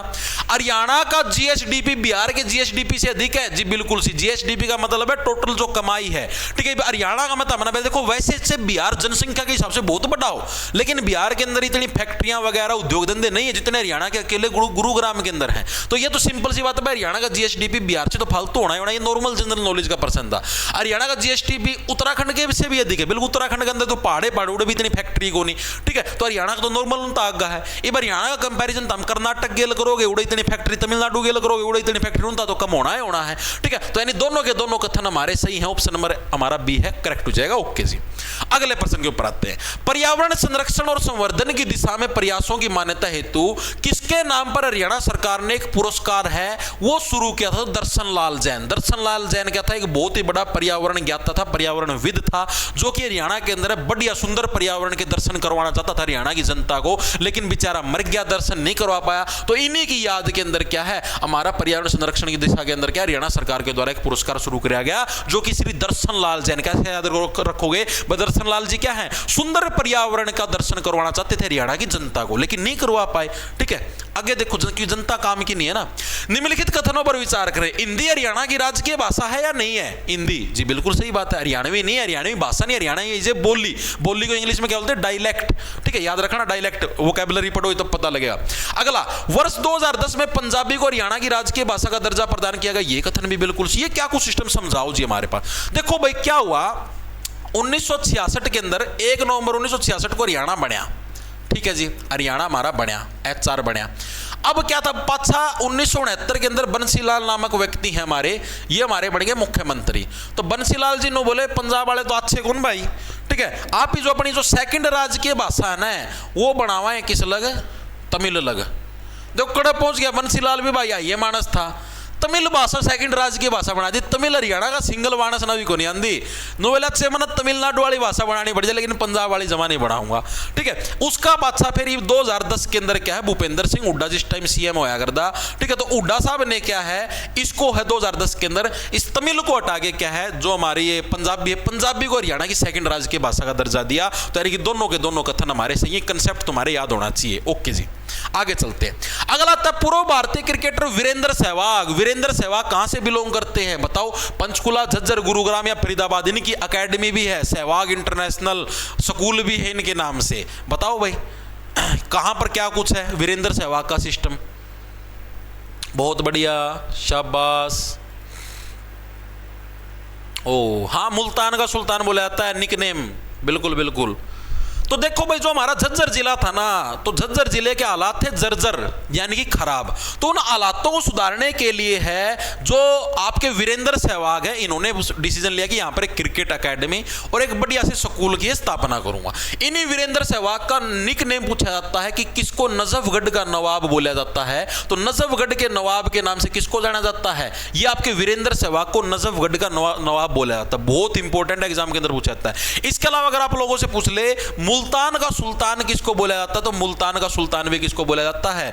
आपका जो वीरेंद्र सहवाग है, इसी को मुल्तान का सुल्तान भी बोला जाता है। तो इस फैक्ट को भी याद रख लेना। ओके जी, अगला प्रश्न आता है हमारे पास, दिल्ली की किस दिशा में हरियाणा राज्य आच्छादित नहीं है? बिल्कुल सिंपल सा यार, हरियाणा राज्य दिल्ली की किस दिशा के अंदर नहीं है? आप लोगों ने देखा ये हरियाणा है हमारा, ठीक है, यहां पर एक छोटी सी दिल्ली है। दिल्ली को हरियाणा ने क्या तीनों दिशा के अंदर से घेर रखा है। कौन कौन सी दिशा से? उत्तर दिशा से हमारा, ठीक है जी। इसके अलावा हमारी जो पश्चिम दिशा है, इससे भी घेर रखा है। ओके जी, और जो हमारी दक्षिण दिशा, दक्षिण से भी घेर रखा है। सिर्फ जो ये पूर्वी हिस्सा है, यहां पर दिल्ली के क्या लगता है, आपका यूपी लगता है। बाकी तीनों दिशाओं से क्या दिल्ली को हरियाणा ने घेर रखा है। तो जो पूर्व दिशा की तरफ क्या है, आपका हरियाणा स्टेट नहीं है दिल्ली के, ठीक है, बाकी तीनों दिशाओं की तरफ है। आगे चलते हैं। निम्नलिखित में से कौन हरियाणा के मर्दों की पारंपरिक वेशभूषा नहीं है? बता दो भाई, कौन सी कोनी? कामरी। कामरी कहां पर है? पुरुष लोग कमर का ऊपर जो कपड़ा बांध दिया, अगर उसकी कामरी बोल रहे हैं तो ये तो हिस्सा है। दोहर। दोहर क्या है? दोहर खेसती बोले अगर है, जो गर्मिया में हम खेस उड़ी कौन सुनते, सवेरा सवेरा 8 बजे 9 बजे हम खेसा का मैं पड़े रहो, ठीक है, इस खेस को दोहर बोलते हैं। तो ये तो ओढ़ने का सिस्टम है या वेशभूषा थोड़ी है, ड्रेस का में थोड़ी खेस तमनु बुक्कड़ मार की वैसा पड़ा, हरियाणा में तो बुक्कड़ मार की भी चाल पड़ा। मेरा वर्गा चाटा है, देखियो तम खेस ओडो डाया अगर है। सोपड़ी। सोपड़ी अपना सिर पर मंडा साइड काम आया अगर है, ठीक है, टोपी का एक टाइप हो गया। साफा, यो आपका अंगोछा ठाई, गर्मिया में सारे नर अंगोछे, जो कोई सा था ना छोरा है, पीला अंगोछा उड़ी दिख जाए ना, पीला फरना, ठीक है, इसका मतलब समझ लो बदमाश है।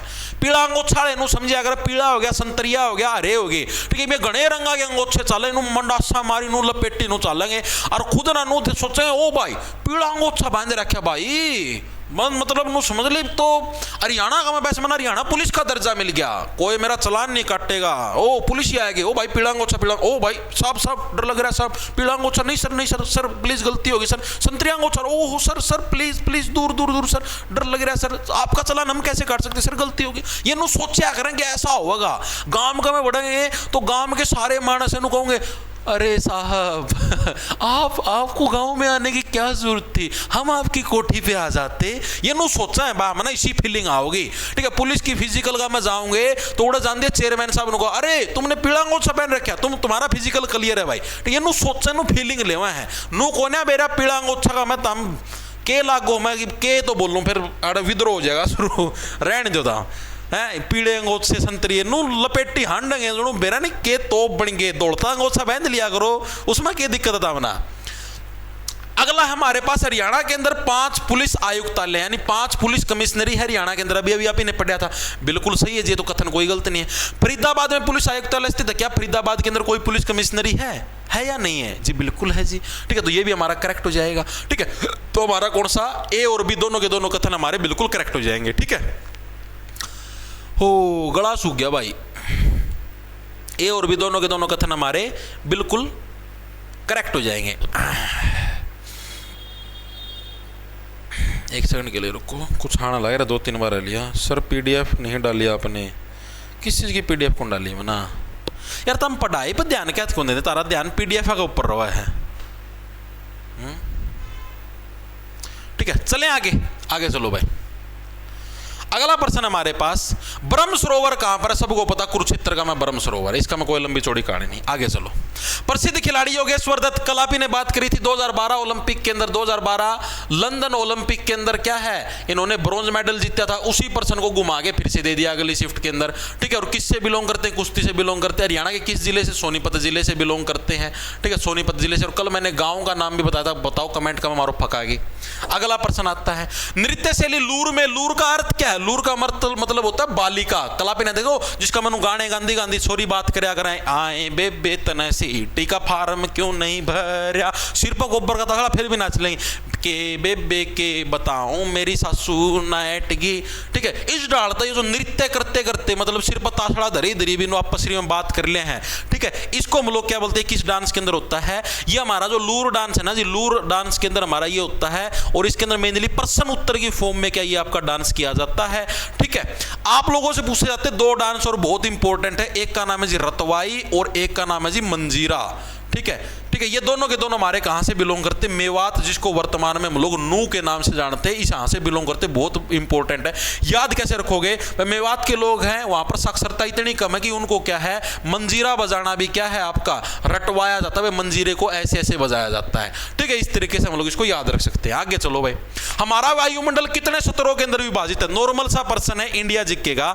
हमारा जो वायुमंडल होता है, एटमॉस्फेयर है, वो हमारा 5 अलग अलग लेयरों के अंदर डिवाइड है। 5 अलग अलग लेयरों के अंदर डिवाइड है। ठीक है, पहली जो लेयर हमारी उसको बोलते हैं जी ट्रोपोस्फियर। ट्रोपोस्फियर को हिंदी में क्या बोलते हैं जी? हिंदी में बोलते हैं जी अक्षोभ मंडल। क्या बोलते हैं? अक्षोभ मंडल। इसके अंदर क्या होता है जी, जितने भी हमारी वायुमंडलीय घटनाएं होती, वायुमंडलीय घटनाओं का मतलब जी जो आप सांस लेने लग रहे हैं, ठीक है, आप ही मतलब कि बारिश आओ, तूफान आओ, सारा हमारा अक्षोभ मंडल के अंदर होता है। दूसरे नंबर पर आता है जी हमारे पास स्टार्टोस्फियर। स्टार्टोस्फियर को क्या बोलते हैं जी? इसको बोलते हैं जी समताप मंडल। समताप मंडल के अंदर देखो, स्टार्टो से क्या बनेगा? स्टार्ट होगी भाई, क्या चीज स्टार्ट होगी? इसी के अंदर हमारी ओजोन लेयर है, वो हमारी स्टार्ट होगी। इसके अलावा क्या है, हमारी जो एरोप्लेन है वो भी यहीं पर उड़ना स्टार्ट होती है। यानी एरोप्लेन किस मंडल के अंदर उड़ती है? ओजोन लेयर कहां पर है? स्टार्टोस्फियर के अंदर। उसके बाद आता है जी हमारे पास मीजोस्फियर। मीजो का मतलब हो गया जी मध्य, मध्य मंडल। मध्य मंडल के अंदर क्या होता है? जो भी, जैसे आपने देखा हो आसमान का मतलब जो भी उल्का पिंड पड़ा करे, यानी जो पत्थर का टुकड़ा पड़ा करे, वो जो एग पकड़ा करे ना, वो एग इसी मध्य मंडल के अंदर पकड़ता है। उसके बाद आता है जी हमारे पास थर्मोस्फियर, या फिर जिसको आयनोस्फियर बोलते हैं। इसका मतलब क्या होता है? इसको बोलते हैं जी आयन मंडल। ठीक है, आयन मंडल के अंदर क्या होता है जी? जो भी हमारा जैसे ट्रांसफर होता है रेडिएशंस का, लाइक जो भी हमारा टीवी चलता है, जो भी हमारा इंटरनेट की जो रेडिएशन है, ठीक है, या फिर जो भी हमारा मतलब कि जो भी रेडिएशन है, रेडियो वेव्स हो गया वगैरह सारी इससे का मसला लग रहा है। फिर आएगा जी एक्सोस्फियर। एक्सो का मतलब होता है जी बहिर्मंडल। बहिर्मंडल यानी पृथ्वी की सबसे जो बाहरी लेयर है वो हमारी इसके अंदर हमारी शुमार हो जाएगी। ओके जी, ठीक है। तो हमारा जो एटमॉस्फेयर कितने 5 अलग अलग लेयरों के अंदर डिवाइडेड है, ये एग्जाम के अंदर पूछा जाता है। ठीक है, एक ही झटके में याद करवा देते हैं अभी। अगला, प्रसिद्ध क्रिकेट खिलाड़ी बेन स्टोक्स, विराट कोहली का फेवरेट, किससे बिलोंग करता है? इंग्लैंड से बिलोंग करता है। इसी से टुच्चे पर्सन ही पूछ लें भाई। अगला प्रश्न है, किस वर्ष कांग्रेस और मुस्लिम लीग के अंदर लखनऊ समझौता हुआ? ये बड़ा ही अच्छा प्रश्न है। ठीक है, कांग्रेस क्या थी भाई? कांग्रेस का मैं भी 2 अलग अलग हिस्से बैठ गए। कौन कौन से जी? 1907 के अंदर क्या कांग्रेस का आपसी में साथ है वो छूट गया। 1907 के अंदर क्या हुआ? कांग्रेस का विभाजन हुआ। ठीक है, कौन सा अधिवेशन था ये? 6 से 7 6 से सूरत, कांग्रेस का सूरत अधिवेशन था, सूरत गुजरात के अंदर है। ठीक है, इसके अंदर क्या कांग्रेस का विभाजन हो गया। कांग्रेस यानी अलग अलग 2 टुकड़ों के अंदर टूट गई। कौन कौन से 2 टुकड़े में टूट गई जी? एक का नाम रख दिया जी गर्म दल, एक का नाम रख दिया जी नरम दल। ठीक है, एक्सट्रीमिस्ट और सॉफ्टिस्ट। ठीक है, ये 2 हिस्सों के अंदर टूट गई। गर्म दल के अंदर क्या थी? तिकड़ी थी। तिकड़ी किसकी? लाल बाल पाल की। लाल बाल और पाल, ठीक है। लाल बाल पाल का मतलब क्या हो गया? लाल बाल और पाल, ये तीन जने थे। लाल से बन गया हमारे पास लाला लाजपत राय, ओके जी। बाल से हमारे पास बन गया बाल गंगाधर तिलक, ओके जी। और हमारे पास पाल से क्या बन गया? हमारे पास बिपिन चंद्र पाल, ये हमारे पाल जी हो गए, ठीक है, बिपिन चंद्र पाल, ठीक है। ये तीन जने आपसे बहुत बार एग्जाम के अंदर पूछा। लाल बाल पाल की तिकड़ी किसके अंदर? गरम दल यानी गुस्सेल स्वभाव के थे। ये नुबले आजादी नु को नहीं मिला है, ठीक है, कि आंदोलन कर दिया बैठ के, मार काट मचानी पड़ी, ज्यादा आजादी मिलेगी। नरम दल के लीडर कौन थे? गोपाल कृष्ण गोखले। गोपाल कृष्ण गोखले क्या थे आपके? नरम दल के आपके गोपाल कृष्ण गोखले नहीं थे, उसका गधे और की नाम हो यार। नरम दल के लीडर कौन था? गोपाल कृष्ण गोखले था क्या? कदे कोई और हो, फोन में चेक कर लो भाई, मेरा एग्जैक्टली ध्यान को नहीं। Just a minute. नरम दल के नेता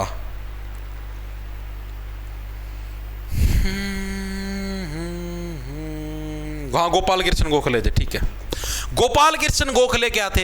ये आपके नरम दल के नेता थे। और कल मैंने आप लोगों को बताया था कि नरम दल के जो नेता गोपाल कृष्ण गोखले किसके राजनीतिक गुरु थे? महात्मा गांधी के बोले जो साक्षात भगवान कृष्ण आओगा ना, उससे तो मैं अपना राजनीतिक गुरु मानूंगा। तो महात्मा गांधी के क्या थे? आपके राजनीतिक गुरु भी थे, ये भी मैंने आप लोगों को बताया था।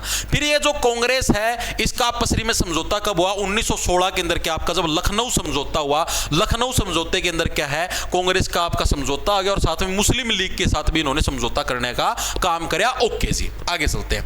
अगला प्रश्न, महात्मा गांधी राष्ट्रीय ग्रामीण रोजगार गारंटी अधिनियम 2005 यानी मनरेगा में भारत सरकार ने कितने दिनों काम के गारंटी से बना? 100 दिन की। अभी वर्तमान में अगर अभी बात करें तो वर्तमान के अंदर 125 दिन कर दिए भाई, वर्तमान में 125 दिन कर दिए। करंट के हिसाब से थोड़ा अपडेटेड रहना। दूसरी चीज यहां पर एक बड़ी चीज और है कि जो नरेगा है, नरेगा, पहले इसका नाम नरेगा था। नरेगा की शुरुआत 2005 के अंदर हुई, ठीक है। ये तो आया था इस टाइम बिल पारित तो है यानी कानून बने आयो, ठीक है। आपकी स्टार्ट हुई नरेगा कब से? 2006 के अंदर, ठीक है। बाद में इसका जो नाम बदला गया यानी इसके अंदर जो ये एम नाम लगाया गया, मनरेगा यानी महात्मा गांधी का नाम जोड़ा गया, ये जोड़ा गया साल 2009 के अंदर। तो ये फैक्ट बहुत इंपॉर्टेंट है। अगर कोई आपसे पूछ ले नॉर्मल नरेगा तो वो आएगा 2005 के अंदर बिल पारित तो 6 के अंदर हमारी स्टार्ट हुई। अगर आपसे पूछ ले महात्मा गांधी का नाम कब जोड़ा गया तो वो 2009 के अंदर जोड़ा गया था। दोनों के अंदर डिफरेंस है, गलती मत करना, ओके जी। अगला प्रश्न आता, लास्ट प्रश्न है, कौन सा पक्षी अपना घोंसला नहीं बनाता? कोयल कदे भी अपना घोंसला कौन बनाती? दूसरे घोंसला के ऊपर कब्जा कराया करे। मिठे बोल, जिसके मिठे बोल होया करे ना वो भीतर तक काला होया करे, मैला होया करे। तो कोयल के बोल मिठे हैं और कब्जा करेगी दूसरे घर पे, ठीक है। तो ये थी भाई आपकी हरियाणा सीईटी ग्रुप डी का जो आपका 22 अक्टूबर की जो मॉर्निंग शिफ्ट के अंदर जो पेपर हुआ उसका एनालिसिस, ठीक है। इसके अंदर जो भी हरियाणा जीत के आई, इंडिया जीत के आई, मैंने आपको डीपली तरीके से विस्तार पूर्वक समझाने का काम किया। इन प्रश्नों की पीडीएफ आपको जो अपना ऐप है जॉब्स टारगेट के नाम से उधर आपको मिल जाएगी।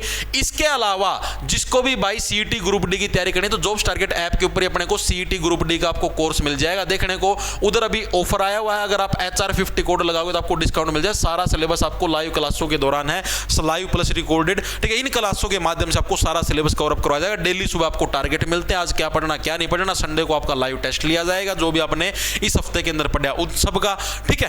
तो जो भी साथी इंटरेस्टेड है ज्वाइन कर सकता है। सभी साथियों को राम राम, धन्यवाद। लाना ला लो खाए जाओ। बाकी कमेंट करके जरूर बता देना क्लास कैसी लगी, स्वाद आया नहीं आया, कंटेंट कैसा लगा, ओके।